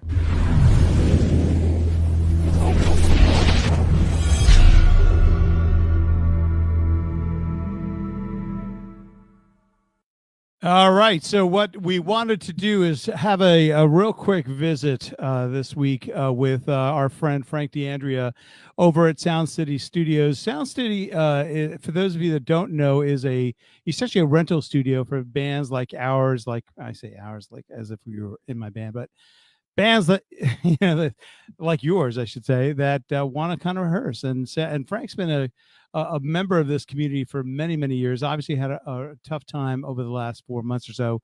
We wanted to check in with him and see how he was doing. And so he was kind enough to give us a few minutes of his time. So let me go ahead and play a 2-part video again with Frank. And as I mentioned earlier, we've got this 5-minute timeline on any one individual video, so I'll have to split this into 2. But without further ado, this is our little trip to Sound City Studios in Stanford. Here we go.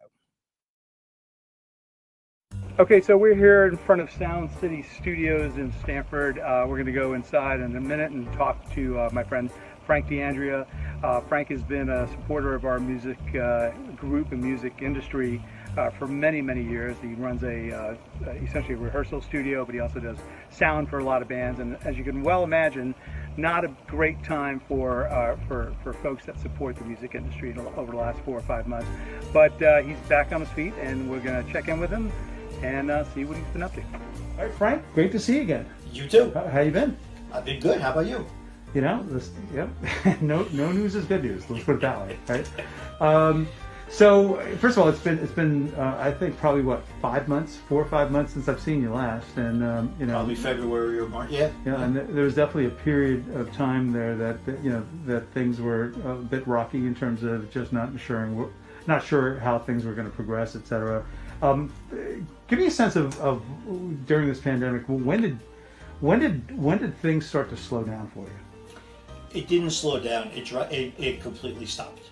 I'm going to say middle to the end of March. Mm-hmm. It literally went from all cylinders on go, like just the business was thriving, to a complete stop. All businesses essentially stopped. Yep. Is that correct? I have 3 facets of my business: Mhm. lessons, rehearsal rooms, and sound. And all 3 stopped. So here we are, late summer. We're in August already. Things are improving. Yes, they're getting better. This is July and August are usually my slowest months anyway. Okay. So I would normally probably have 80 to 100 blocks per month in July and August. I'm up to maybe 15 to 20 right now, because I'm letting everyone know that I'm open.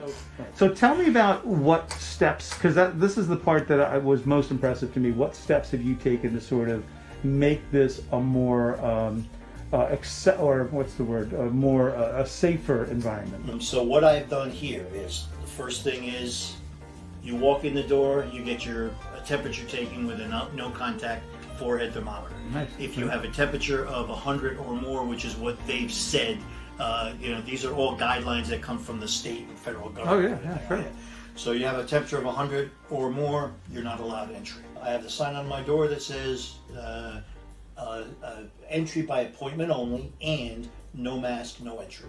So if you do not have a mask on when you come through the door, once again, you don't get in.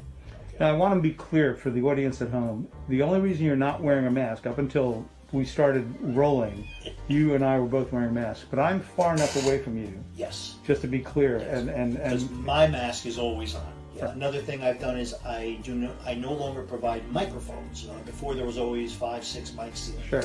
Now everything is there. The mic stands, the cables, the PA, everything is there. But you're required to bring your own microphone.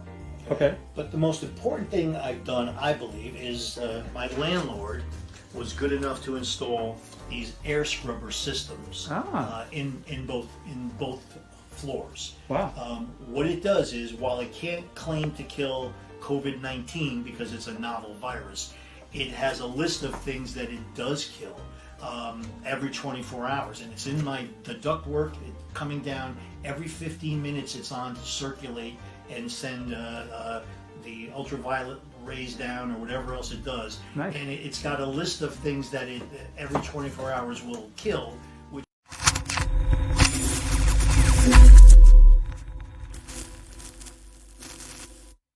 You have, take me through, you have, I believe, 3 distinct rehearsal spaces. Correct. One is the really large one, right? Go ahead, you tell us. Yep, so I have the big room, the mid-sized room, which is upstairs, and then the tiny room, which is down here. What I've also done is I'm limiting that in the big room, no more than 6 people. Sometimes I would get 8-piece bands, 9-piece bands. Sure. Sorry, but at Yeah. this stage of the virus, I don't feel comfortable with that. Right. So the most people I will allow in the big room is 6. Most I will allow in the upstairs mid-sized room is 5, and with 5 and 6, you can easily be spaced 6 or more feet apart from each other. Nice. Okay. In the small room, the tiny room, I should say, I was allowing up to 4 and, believe it or not, even 5-piece bands. I had to really change that to be no more than a soloist or a duo. I have a lot of drummers who want to just come and practice on their own. Perfect room for them. An acoustic guitar or a bass player with a drummer, perfect room for them. Right. 2 acoustic, fine. Anything more than 2, you've got to go in one of the other rooms. Okay, so it's only a solo or duo. And remind me again what hours of operations you have. Monday through Friday, it's 5 p.m. to midnight. Okay. Saturday and Sunday, any time of the day or night. Well, this has been great, Frank. It's great catching up with you. You're looking well, and thank you for taking the time out this morning to chat with us. My pleasure, and I really appreciate what you're doing, what you've done for the music community throughout this whole thing, and even before.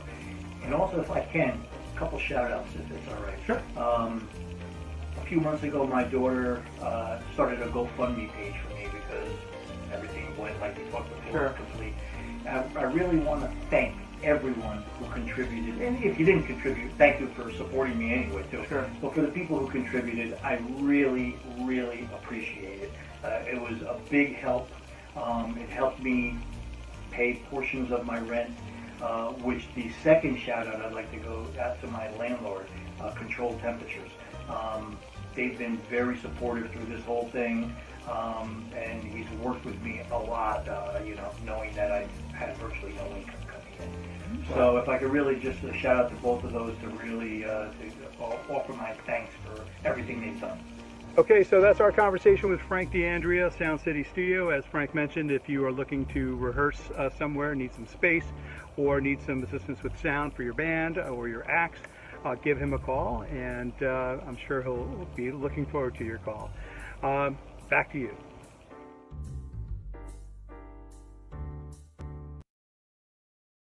All right, Mr. Nick Amico, the wind up. How you doing? Doing well. bud? That was great. What an awesome segment. Frank's a man. Yeah. Well, first of all, thank you for really reaching out to me early on in the struggles of the Sound City, because I know you're relatively connected to them, and you certainly are a friend of Frank's, as am I. And you were the one that said, hey, he's in a little bit of trouble, and I'm glad we were able to sort of at least minimally, kind of promote the fact that he Reopened, yeah. had yeah, absolutely. So, so thank you, of course. So you are Nick Amico of the Wind Up. Now, your little label there says the Wind Up Nick. I love. I'll tell you a real quick story. So I have a good friend of mine, Pete Cans, who's Pete is a guy that just collects a lot of rock and roll memorabilia. He's a guy that has over the last 40 years or so, or 50 years, I guess. Has been sort of in the rock scene. He was out of Cleveland, and he met Jimmy Page at a very, very, very early stage of his life, or of his career, I should say. And he showed me showed me an autograph one time of Jimmy Page playing guitar, and it said to Pete, all my best, Jimmy Page of Led Zeppelin. And he said, you know why that's so important? I said, no, why? He goes, because at the time he had only been known as Jimmy Page from the Yardbirds. And so he specifically wrote of Led Zeppelin because that was his new band literally that week. So you are Nick Amico of the Wind Up. Exactly right. We've just been promoting this project nonstop. We started a couple of weeks ago and just have tried to get it going as quickly as we could. Just in this digital world, there's so many options to promote. So it's been a fun time so far. Yeah, tell me about you played. There was and help me out here. You played at a virtual show a couple weeks ago. Tell us about that. Yeah, so basically did a social media takeover for Rockwood Music Hall. Took over their Instagram Live, their Facebook Live. Did like a 45-minute set. It was awesome. Oh, yeah, it's been fun. So booked another virtual showcase for this past Wednesday. We're doing this tonight. Then I have 2 feature performances in early September. Just trying to book up these Instagram things and start building an online presence. And then from there, hopefully we'll translate that to some shows once everything is safe for us to do so. Sounds good, man. So what are we going to hear tonight or see? Yeah, you're gonna hopefully hear a good majority of a song called "Who Cried Run." It's just a song that we've been working on. It's a song we like to open up the set with. Got a lot of energy. I'm looking forward to getting some real good studio recordings and live recordings. There's so many options out there, but we took some footage, played it loud, so hopefully you can hear it. But yeah, it's a fun one. Yeah, let's go ahead and give it a view and a listen.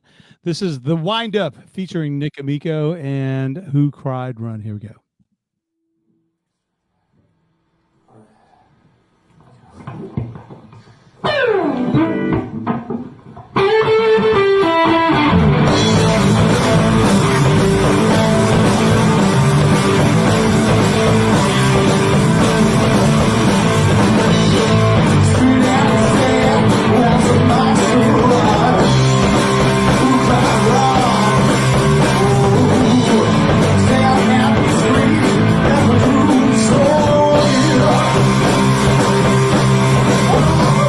Oh,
Wow.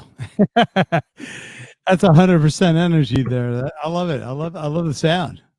Hey, thank you very much. That's a lot of fun, but I can't wait to get some good quality audio. We're like in the middle of signing contracts and getting everything done for like an EP to be out, to be able to put it out. So yeah, it's gonna be a lot going on. Hopefully end of September, we got everything booked, and we'll see how it goes. Yeah, it sounded good on this end. And here's the one thing that I find interesting. First of all, I've seen you do that song acoustically.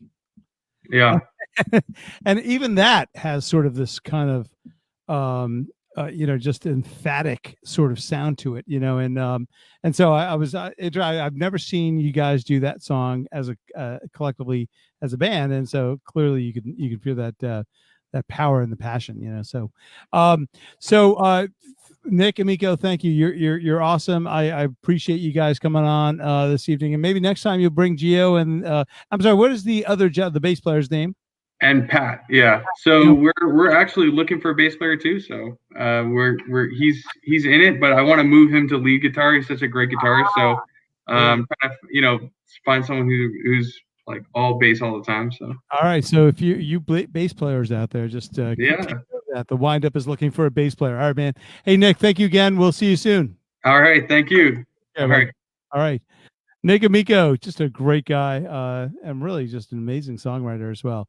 All right, we are going to bring in Mr. Mike Baumwell. Hey. Mike, I am so sorry we've been like, this happens every week though. I just chat too much. I love the new format. I watch the the segments where you go out and you talk to the different business. Yeah, man on the street. Yeah, talk to the people.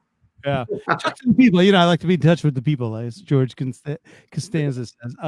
So, I don't know if you know that reference, the Seinfeld reference.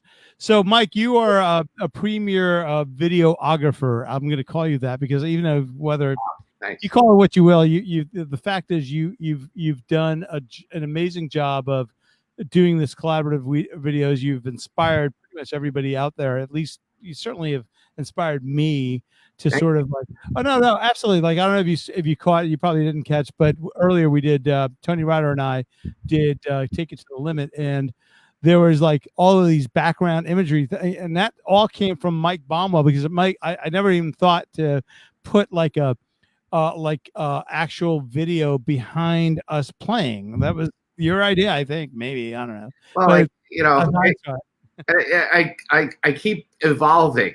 When the first video I did, it was just like completely black in the background and a couple of boxes. And then I just kept getting more and more, fancy. So yeah, well, you did well.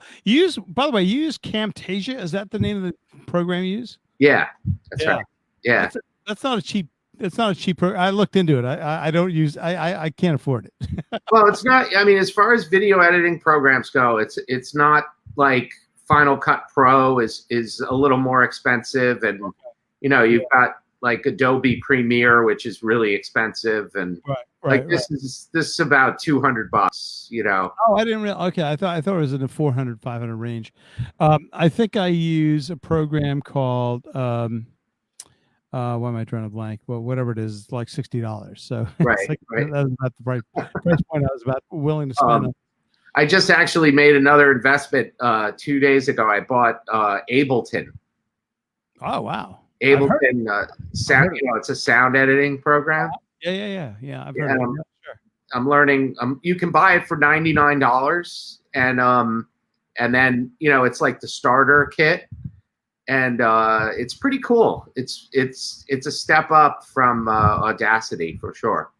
It's interesting. We literally should do a whole show on that. Seriously, I bet you there's a bunch of folks in the audience tonight that are watching, going, "Hang on, what was that? What was the name? And what do you do with it?" And like, I would love to. Personally, I would watch. I can't host it, but I certainly would watch. But it's really cool. One of the things I love about it is you can apply effects filters to your tracks in real time, and while the song's playing, you can like turn the knobs and figure out like what sounds good, like and then you can. They're not like once you've applied the filter, like you can turn it on and off if you want to, and in Audacity, once you've got that filter on there, it's there forever and you can't take it off. So it's like, and it only gives you like a 10 second preview. Right. Try to figure out like if it's the right kind of reverb you want or whatever, Sure. I got you. So, yeah, it's pretty cool. All right, so we're going to play a couple tracks from you. You've got the first is a Bob Marley track. Take us through this and tell us what we're listening to and seeing. Okay, so this is Bob Marley. The song is called "So Much Trouble in the World." It's a great song. Yeah, sorry, go ahead. Oh, I said awesome song. Yeah, absolutely. Yeah, it's just one of my favorite tunes. We've got I'm on drums and percussion. There's a percussion track in the background playing. You'll hear it. And then we have my friend Joe Mack on. He's playing bass and he's also singing the lead vocal. Nice. We've got Karen Johnstone on playing 2 keyboard parts, and she's doing 3-part harmonies in the back, 3-part vocal harmonies, which she just killed it. And then we have Carl Troutman on guitar. He's doing 2 parts. And then this is like the really big thing is Winston, just like went overboard on this. He arranged like a 5-part horn part for 5 different saxophones. And then he's also playing the flute, which is like, that's so Winston. He's the man. Winston's the man. I don't think I've ever. Actually, I was about to say something that would really be out of place here. All right, I was about to say I don't think I've ever spoken to Winston where he and I were both sober. I love Winston. Winston, when Winston's playing at the show, like you can expect him to get up on the bar and like. He'll be playing saxophone, like walking across the bar, All right, so let's give it a look and I guess a view and a hearing. So this is I guess whatever the band is, I'm going to call it. It's the Rocksteady Collective. The Rocksteady Collective, and So Much Trouble. This is a Bob Marley tune. Mike, hang out with us. We'll come right back to you. Thanks. Here we go. So much trouble.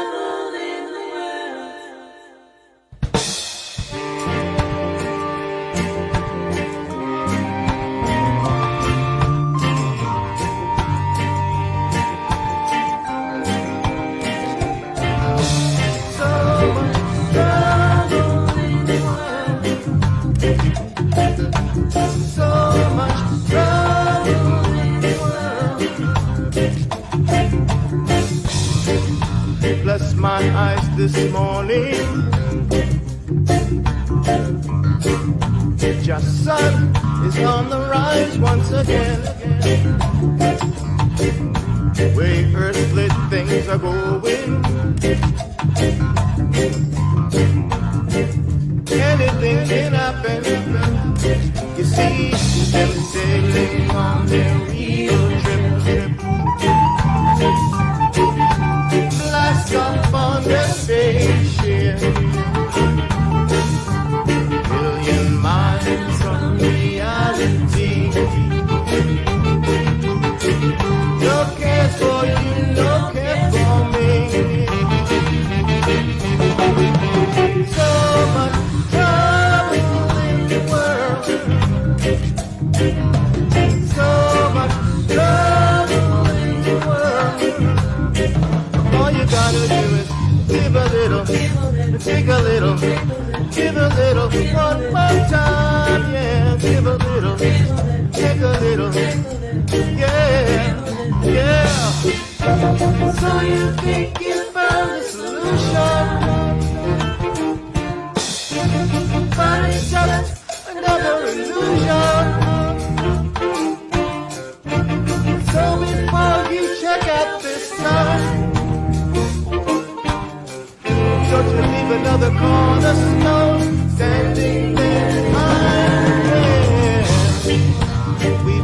your face today. Oh, we come one day.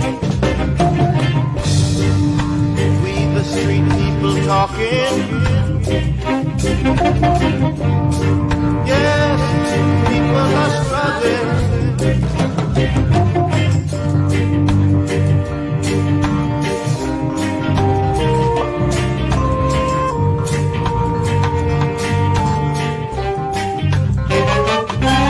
Now they're sitting on the time bomb. Bum, bum, bum, bum, bum, bum. Now I know the time has come. Bum, bum, bum, bum, bum, bum. What's going on up is coming on down. What goes around comes around. So much trouble in the world. So much trouble in the world. There is so much trouble in the world. There is so much trouble in the world. So much trouble. There is so much trouble in the world. So much trouble. There is so much trouble in the world. There is so much trouble.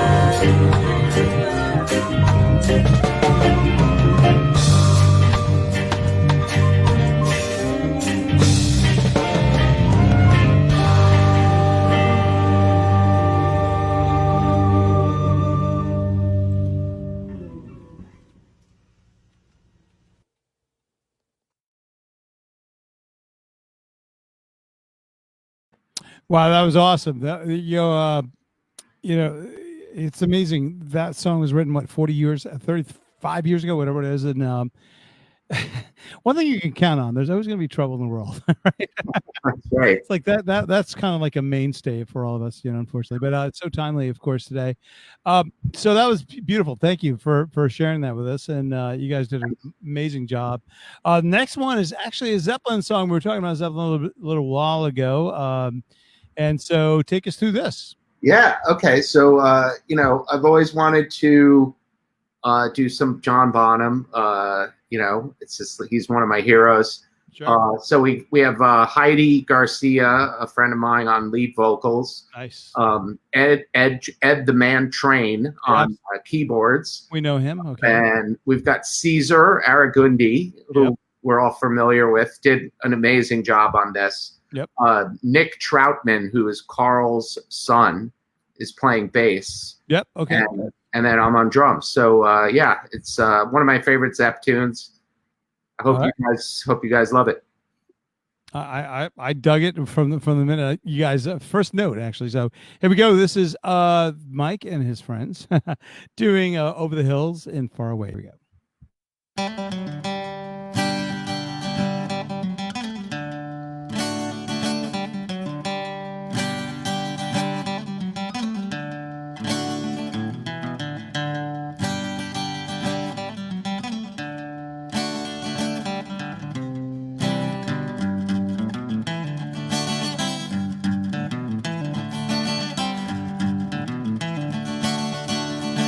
Hey lady, got the love I need.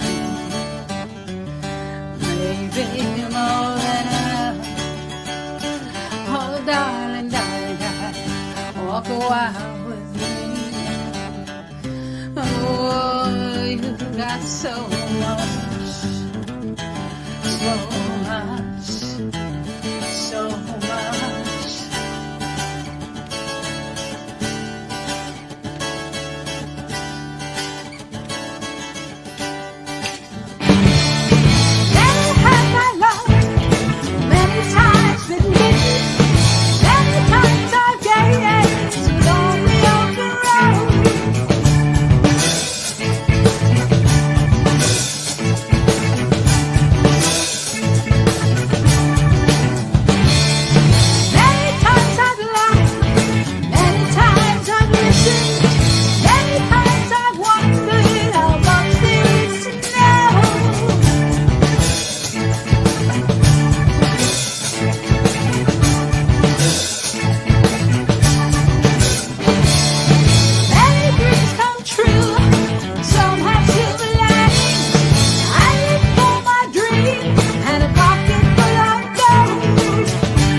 Awesome. I love. First of all, you guys all sounded great. I love Ed playing. What is he playing? Like a toy keyboard there? What, I mean, his hands are like It's this.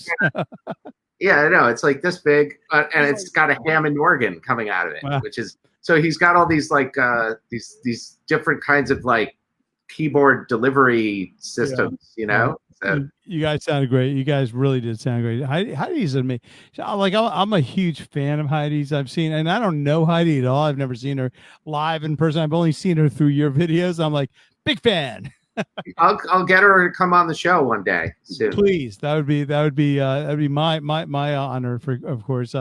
But thank you again, Mike. Thanks for hanging out there with us this evening. I know that we ran a little bit long, but I appreciate you guys. At least yourself hanging in there with us, and you're welcome back anytime. And I know that you kind of like to come on a little bit later in the show. It's probably because I don't know. It's just kind of Well, the kids, I have 2 young girls, okay. and All right. they're Say no more. Say no more. yeah. Say no more. Say no more. I've got 2. Well, I used to have 2 young girls. They're kind of older these days, but anyway. Well, Mike, thank you again. It's always a pleasure to see you. You too, man. Thank you. And I love the new format. So. Oh, great. Thank you. Appreciate that. Okay. Mike Palmwell, have a good evening. You too. All right. Mike is awesome and always a pleasure to have on the show. Now let's bring on someone that we have not actually heard from in the past. Trace Burrows. How you doing, buddy? Hi. Good. Thanks. Trace, you and I have actually communicated via email and through text messages and things like that. We've not actually met, and thank you for coming on. Thank you for hanging in there. Again, we went a little bit longer. I think I had you pegged. Hang on, let me see. I had you pegged somewhere about 25 minutes ago. So you were really, really nice to hang in there with us. Really do appreciate it. This is exactly how the show goes every week. We're just like, and it's partly because, I don't know. I almost feel like I just like chatting. I mean, like that's the part of the show that like, like we love music, but we also like to check in with people. So Trace, you have a couple of, obviously a long history. Obviously you've been around for many, many years. And so you've got a lot of cool stories that you've shared over the years. I mean, would you pick any one of them and share any cool story you have?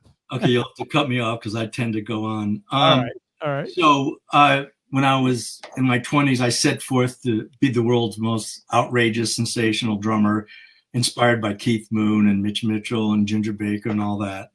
So in 71, a year after Hendrix died, I went to England because I love late 60s British rock. Mm-hmm. And so I saw Chas Chandler managed Jimi Hendrix. He was the bass player for the Animals. Yes, he was. Yeah. So I saw him at a club. And when he left, I ran down the street after him, and I sort of begged him to meet him in his office. I wanted to pitch him my act. I was just a drummer. That's not a guitar player or anything. And so he's kind of reluctantly said, "Okay, come to my office tomorrow." And he had this huge office, and I go in there, and I was so nervous, and I said to him, "I'm the Jimi Hendrix of drumming." And he got so pissed off, I guess, at my sort of arrogance. Or first of all, how can you equate Jimi Hendrix with drumming with his guitar playing? But anyhow, right. Though someone once put in a YouTube video that Keith Moon was the Jimi Hendrix of drumming after decades after I made that up. But anyhow, so he said to me, "If you ever use my name with yours, I'll castrate you." Wow. And that was it, and it was just like, get out of my office, or I left, or whatever. And nice meeting you, Chad. All right. Nice meeting you. Sure you. Right. I've pissed people off, not intentionally. I was just trying to make it. I'm not, trying not to be a dick, but maybe back then I was more of a dick and didn't know it. But I'm giving him my pitch. He should have appreciated my boldness. I don't know.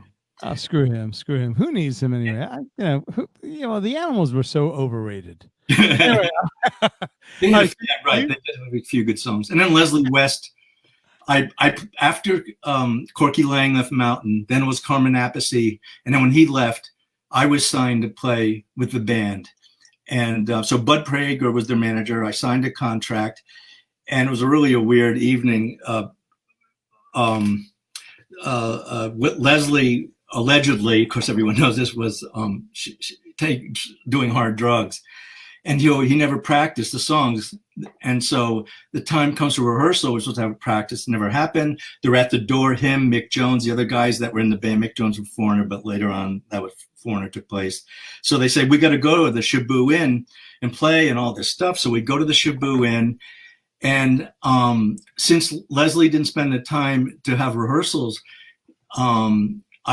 he said, let my roadie play the first set, And I had like 4 sets of drums, and I was signed. I signed a contract already to be a part, so it wasn't, and I thought I should stand up for myself. So I said, "What happens if I don't let him use my drums?" And he freaked out, and he said, he was laying on this big mattress with his shirt off. He looked like Jabba the Hutt, so he's very huge, and and he yelled at me that I've sold 14 million albums, and you'll never play in rock and roll ever again, and I will ruin your career. And I had an audition with Alice Cooper coming up, and he said, I'll ruin that for you. And then he says, we're not going to give you a ride home. I had to call a friend of mine to come all the way up to Hartford. Wow. They did take my drums home, and they just pushed them in the driveway. So I lived at my parents' house at the time. So my drums, and the next day I run the driveway. So Bud Prager calls me, and he goes, I warned you. He warned me in advance. I was too naive to ask questions back then. I wouldn't do that today but he warned me, he said, oh, Leslie, I don't know, be careful of Leslie, And he said, I warned you. And I said, yeah, but you didn't tell me why I should be worried about him, It's a cool story, man. So tell me about Bodies in Motion. Well, Bodies in Motion. So I set out about 4 years ago I had written songs about 10 or 15 years ago, but I didn't like most of them. So I set out to be more of a serious songwriter.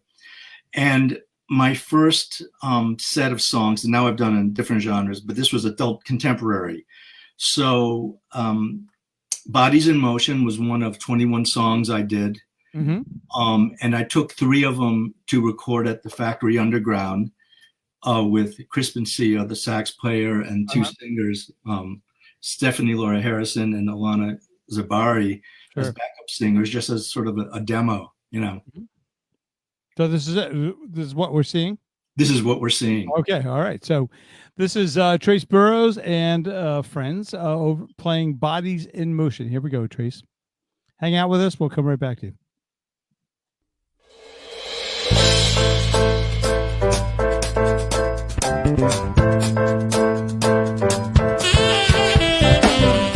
Feel good inside my skin, not afraid to let the night begin. In the shadows of my side, walking in your light, white hot burning sun tonight.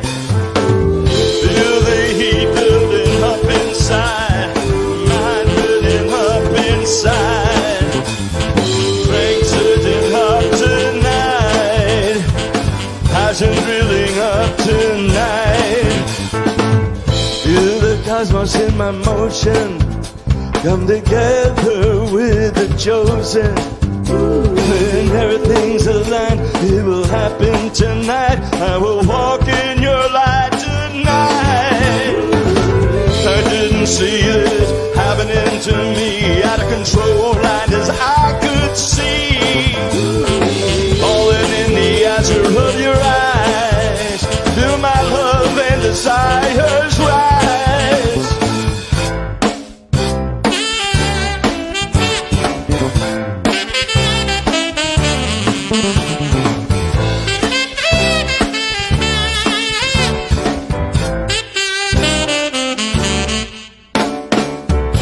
Feeling good inside my skin, not afraid to let the night begin. In the shadows of my side, walking in your light, white hot burning sun tonight. Feel the heat building up inside, my mind burning up inside. Strength surging up tonight, passion building up tonight.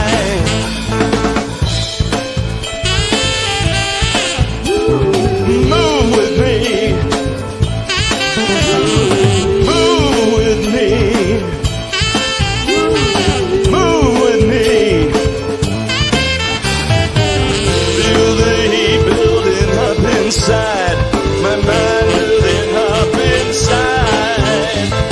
Train surging up tonight. Passion drilling up tonight.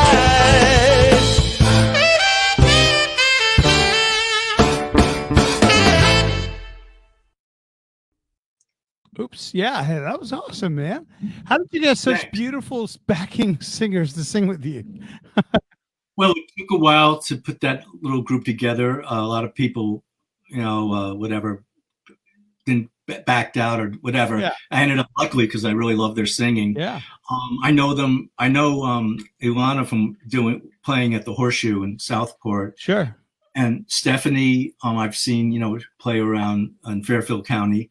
Yep. So I just asked them, will you do this with me? And That's cool. Very cool. And so you also sent in another video, which was kind of like just a little bit of a snippet. It's you and Scotty and Ed playing Long Train. Do you mind if we play that? Sure. Yeah. Yeah. It's actually not the full song. It's just a little bit of it, but it's fun to watch Scotty in the background and Ed. It's funny. I don't even know what Ed's looking at. He's kind of looking at the audience. I guess there must have been a lot of people dancing or something. But so here's Trace and Ed Train and Scotty Hensley playing Long Train Coming. Here we go. Just around the corner, half a mile from here, saw the long train running, and I watched it disappear. Relatively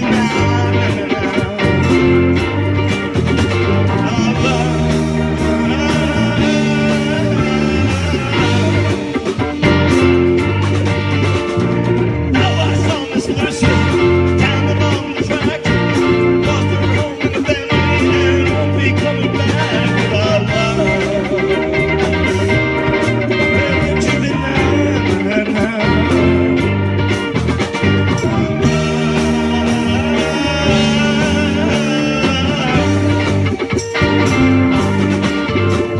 The Illinois Central and the Southern Central Freight.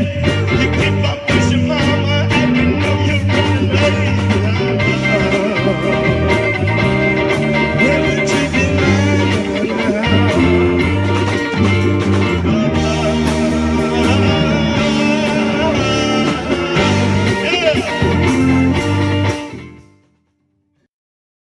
That was fun. You guys look like you're having a great time. Yeah, it was fun. It was out in Freest Park, in Norwalk. Yeah. That's it. Well, Scott. Out there, yeah. Yeah, Scotty does this thing. I mean, he's part of, obviously, the whole Freeze Park thing. Scotty does this bike ride thing on Saturdays. Yeah, and I've been a few of those, and man, he's a real class act. I didn't really know him prior to the whole biking thing, and so just really getting to know him just that way. He's just real class act. Of course, Ed Train being just this ubiquitous You're right. figure in this music scene. So that was great, Trace. Thank you very much for joining us this evening. This is great to have you. Great to finally meet you. I guess virtually, but maybe one day we'll meet in person. Okay, great. All right, man. Trace Burrows, everyone, and thank you again. We'll see you soon, Trace. Okay, bye. All right, take care, bud. All right, that is Trace Burrows, and I'm just looking at my little roster. Oh, you know what? You know who we've got here is Mr. Steve Forlano. How are you? Man. You are the man. You are. I have watched almost every one of your Tuesday night. My Tuesday night. Yeah, I don't watch the whole thing because I'm a very busy man, but but I do watch a good chunk of it. It's always fun to watch you guys. You guys are all, like, in different places playing ukulele, and people love it. It's funny that you mentioned. I just was on Trace and Mig's podcast today. Oh, that's so talking cool. about it because we were I knew that. Yeah, you knew that. No, we were normally due on Tuesday night, and of course we had a hurricane 2 weeks ago on a Tuesday night. So we went down on Wednesday night to outside the library in Westport. We put it off by a day since we were all out of power. Why not go? And we show up there, and there's like hundreds of people just at the glow of laptops. Just tapping in the Wi-Fi and just hanging out, and we're like, oh, they all came to see us play ukulele. I didn't what was it? broadcast that night because I didn't have any power, so I was afraid I was going to run out of battery on my phone. So I was like, I can't broadcast tonight. But it was just an experience. But that Mig saw me there, and he knows me from working at the Y, and he's like, "You want to come on and talk about ukuleles?" And it was funny that you had Trace on. I just was talking with him earlier this afternoon. So. Well, I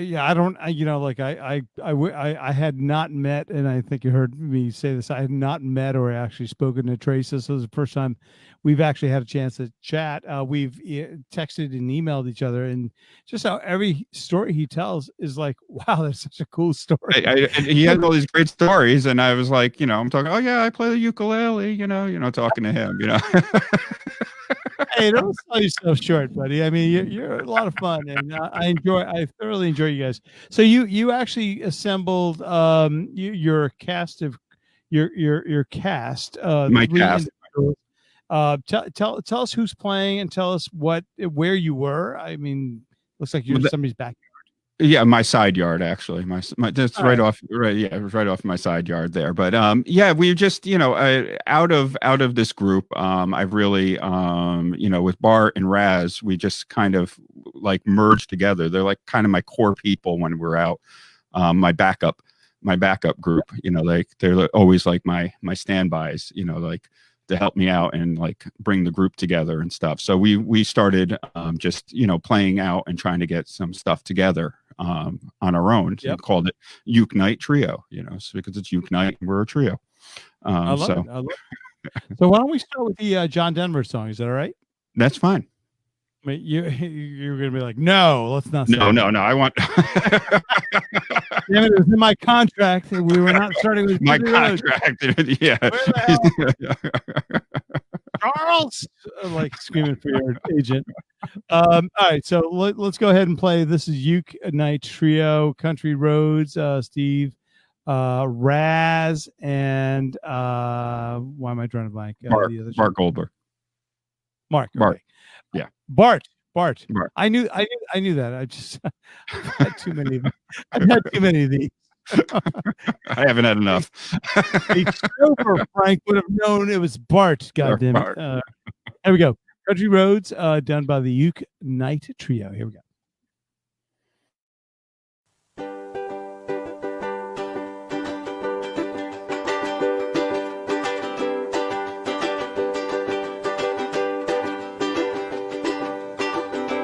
Almost heaven, West Virginia, Blue Ridge Mountain, Shenandoah River.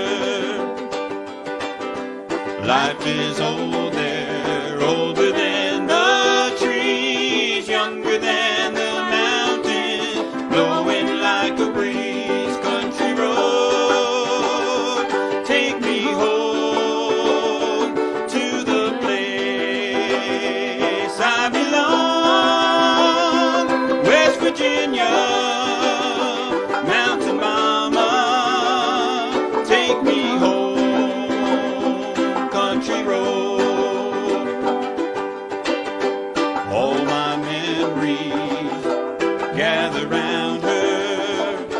Miner's lady, stranger to blue water, dark and dusty, painted on the sky, misty taste of moonshine, teardrop in my eye. Country roads, take me home to the place I belong.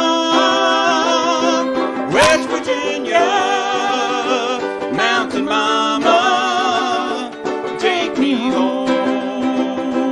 Country road.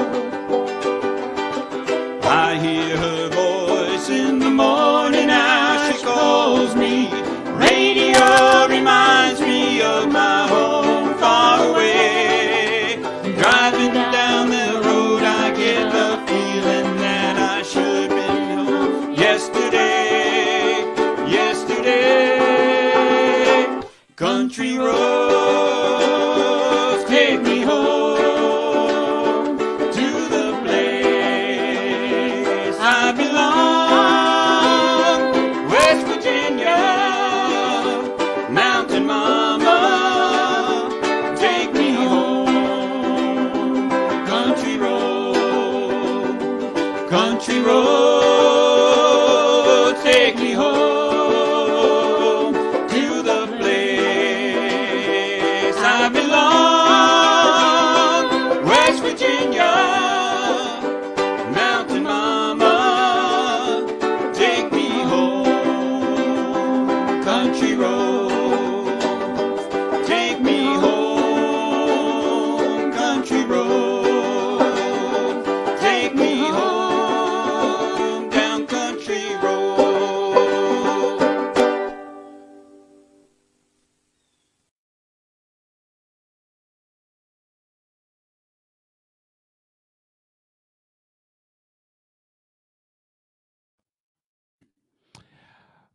Love that plug towards the end there.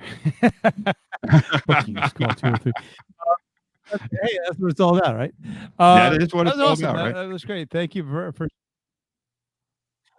well, you know what? At the end of the day, that's kind of what we do, right? We're all sort Yeah, of exactly. Hey, so the next song is Amy, which is one of my all-time favorite songs. And you guys do a beautiful version of this. So why don't we go ahead and go ahead and play this? Now, I will say this: from an audio standpoint, I've got this kind of limiter, and every once in a while you'll hear a little bit of crackling through this, only because it's my limiter. I could not correct it, Steve. So I Yeah, apologize. no, I know.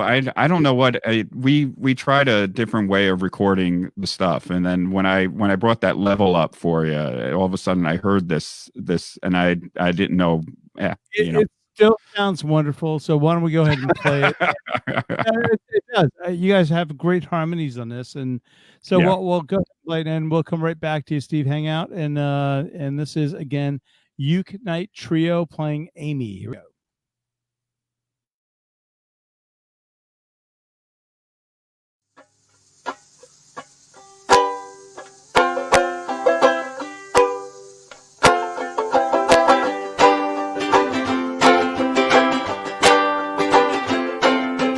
I can see why you think you belong to me. Never trying to make you think or let you see one thing for yourself. But now you're off with someone else and I'm alone. You see, I thought that I might keep you for my own.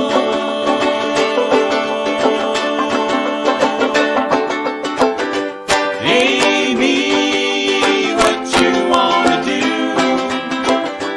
I think I could stay with you for a while, maybe longer.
Love the way how you held that last note. I love that. Nope. Really nice job. You guys are so much fun to watch and listen to. Thank you again, Steve. Yeah. And so this, I guess tomorrow night, right? You guys are resuming tomorrow night. Yeah, actually, we're gonna be up. Not I say not at the Horseshoe. We're gonna be on the streets of Pequot Avenue in front of the Horseshoe. Since Okay, we that's still cool. don't have a permission to be back inside. Yeah, I But get you know that. they're there giving out out takeout, and as long as you buy something, you can bring a beer out onto the street, and we'll have 15, 20 ukes lined up on the street, singing and strumming and serenading. We call it the Southport Serenade. That sounds like a lot of fun. So I'll definitely. I know you air this on your own Facebook page, Steve Forlano. Yes, on my Facebook page, and I do it on the Cukes page. That's the big group. That's exactly it. There's a cute. Okay, well, great, yeah. Steve. Thank you again for hanging out with us this evening. My apologies for running a little bit longer than I thought, but it wasn't quite as long as I thought it would be, actually. Yeah, it's par for the course. I get it. And we always get and I've said this before, like one of my favorite parts of the show is this part of the show where we can just kind of hang out, and I'm not worried about all these 96 other buttons I need to push. Yeah.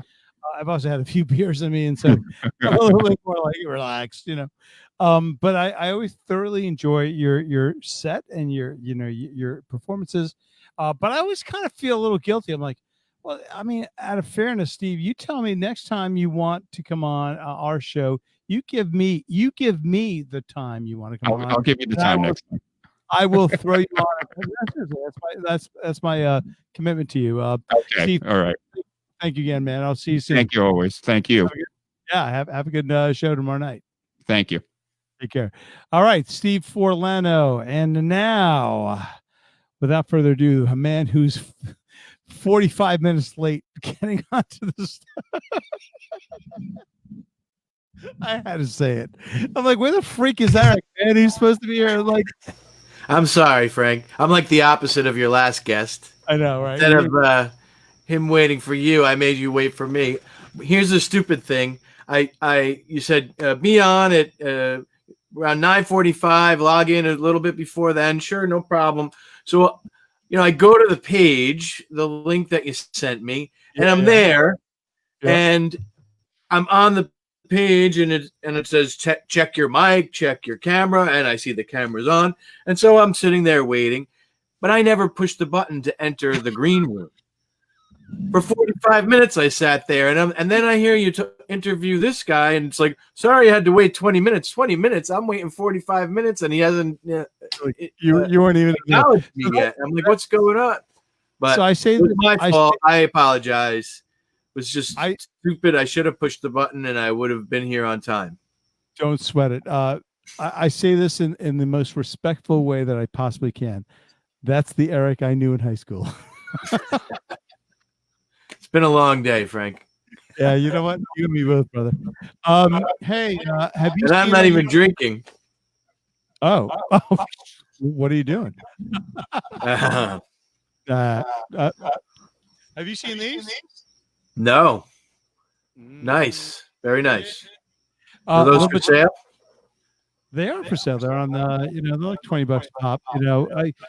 And that includes shipping. So. They are. The reason I bring this up, you're one of the only two individuals in the world, you and me, who have the old logo. Well, I can then put that one away and put it with my other vintage T-shirts. They're both vintage. I actually wore that T-shirt today, earlier today. For whatever reason, it just happened to be an extra T-shirt. But all right, so Eric, you sent in a song. Is this the one by Jackson Browne? Yes, Jackson Browne song, "Redneck Friend." This is one that I've been playing for a long time, and just really enjoy playing it. It's been in the repertoire for 15, 20 years. Back when we used to get together and actually play. Cool. Let's give it a listen. Hang out. Right. We'll come right back to you. All right. Sounds good. Eric Zenhauser. Here we go.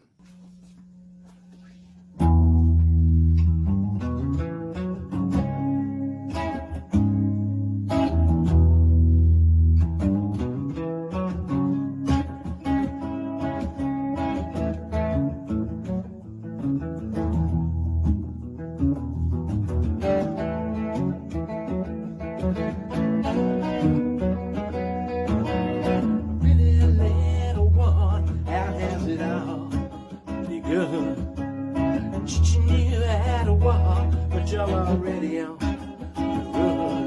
Little one, what you gonna do, little one? Honey, it's all love to you. Well, your daddy's in the den.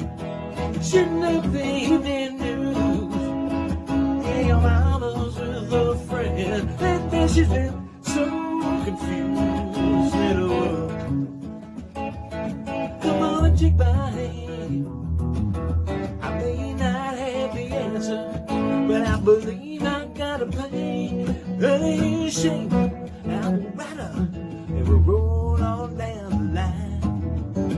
See if we can get in touch with a very close friend of mine. Let me clue you in, ain't like him to argue or pretend. Honey, let me introduce you to my redneck friend. Well, they got a little list of all those things which they don't approve, and they got to keep their eyes on you. You might make a move, little. Really wish you would, little one. I'll lay me down, but to do you good. Honey, you shake, I will rather, and we'll roll on down the line. See if I can swing you up into the saddle, make me feel we're flying. Well, then it don't just stand there looking like this dream will never end. Honey, let me introduce you to my redneck friend.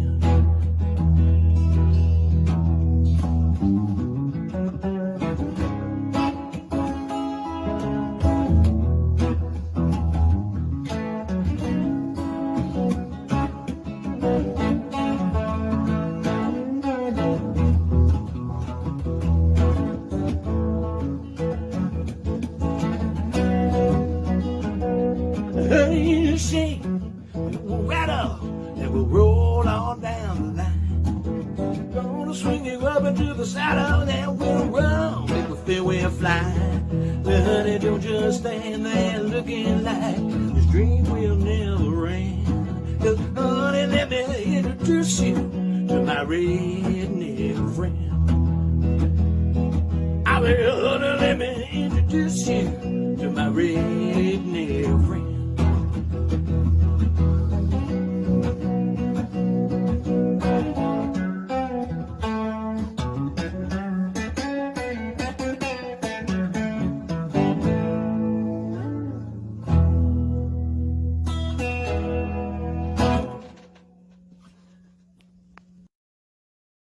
Nice job. Wait. Thanks. It was funny. I don't know. I guess you couldn't tell, but I almost always play with a pick. And after the first verse, I drop the pick. And the second and third verse, and the whole solo, I played with my fingers. And like I said, all right, I'm going to keep going. And then I said, you know what? I'm a one take kind of guy. If it's okay. You know, I mean, let me tell you, I'm a little embarrassed, to be honest with you, because these people that you have on here are such great musicians.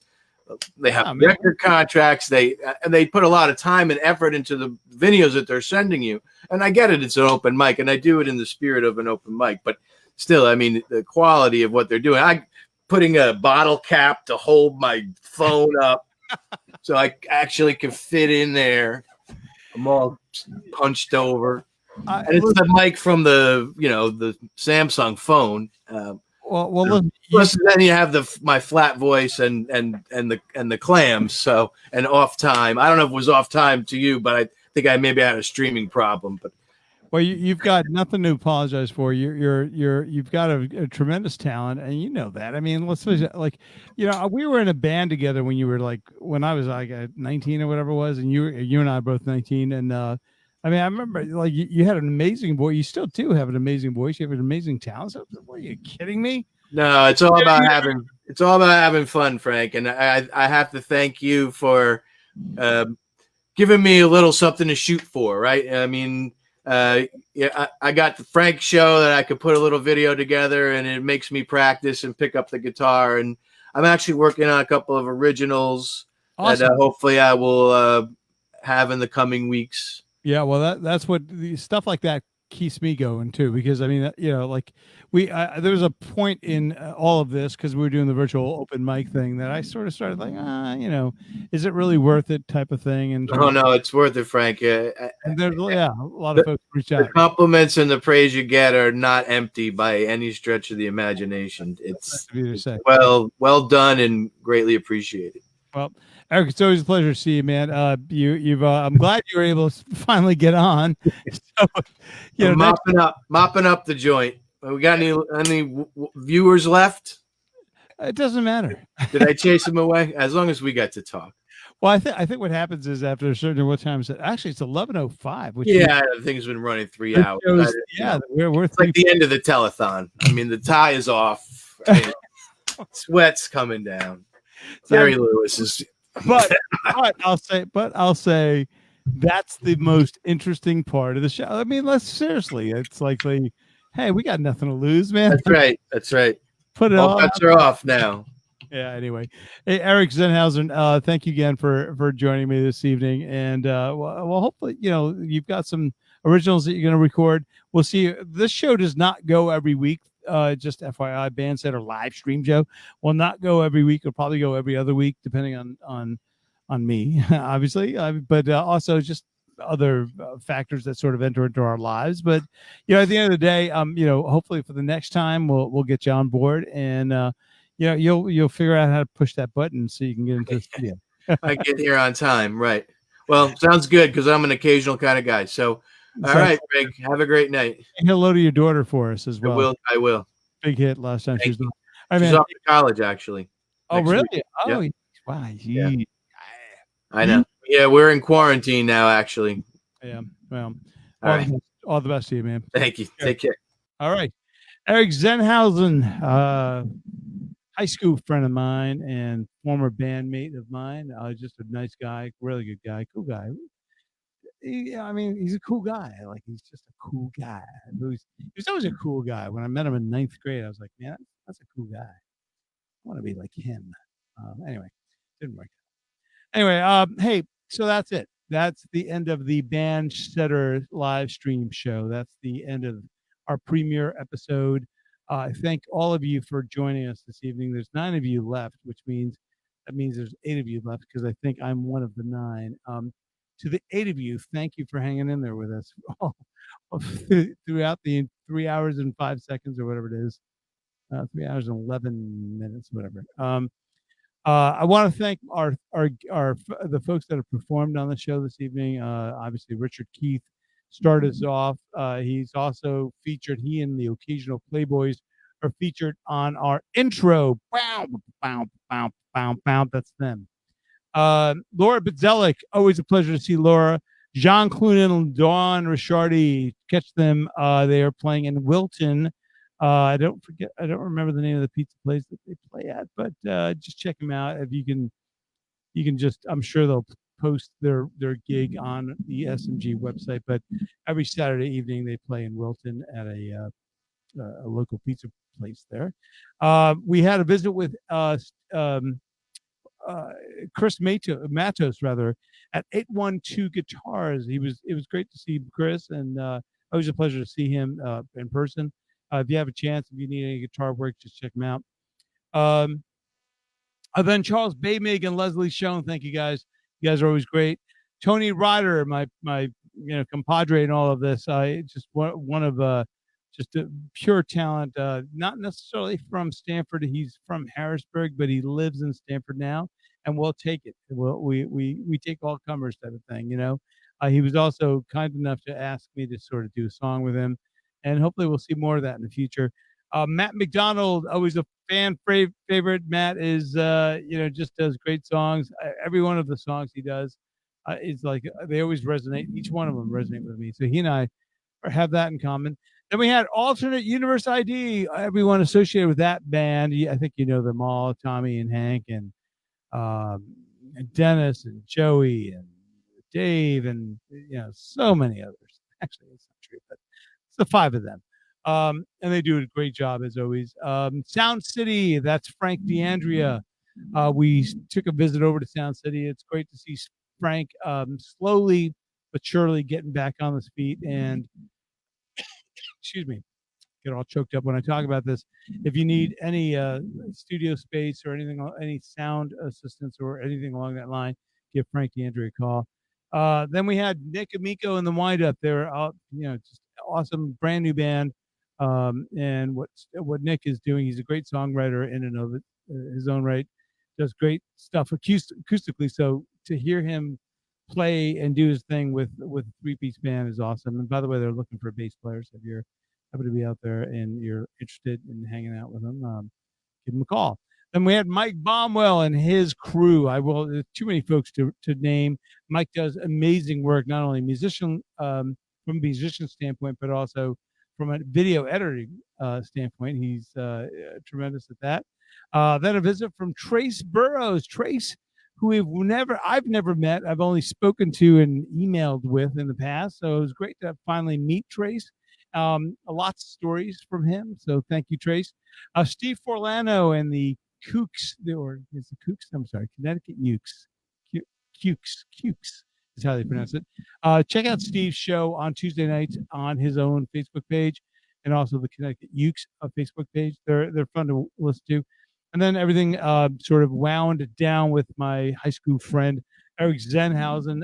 Eric, hopefully we'll see you soon. And that is it for me. That is the evening. It has gone by way too fast. It is 11 minutes after 11. Man, we've done this for 3 hours and 11 minutes, and I'd be happy to go another 3 hours and 11 minutes if that's what it took. We'll be here as long as it takes, as we've said in the past. As I mentioned, this show is not weekly. I think we want to separate it by a couple of weeks just so we can get enough folks involved, but also go out and kind of do man on the street kind of coverage, check in with folks that aren't able to sort of check in with us, and just make sure that they're okay. And that's kind of it. This is a video podcast. That's what it's eventually or ultimately sort of heading in that direction. So I'm happy that to be able to sort of be part of this. And thank you for inviting me into your homes this evening. And I guess that's it. So in the words of John Prine, this is how I typically sign off. In the words of John Prine, yummy, yummy, yummy. I got love in my tummy. We'll see you soon. Good evening.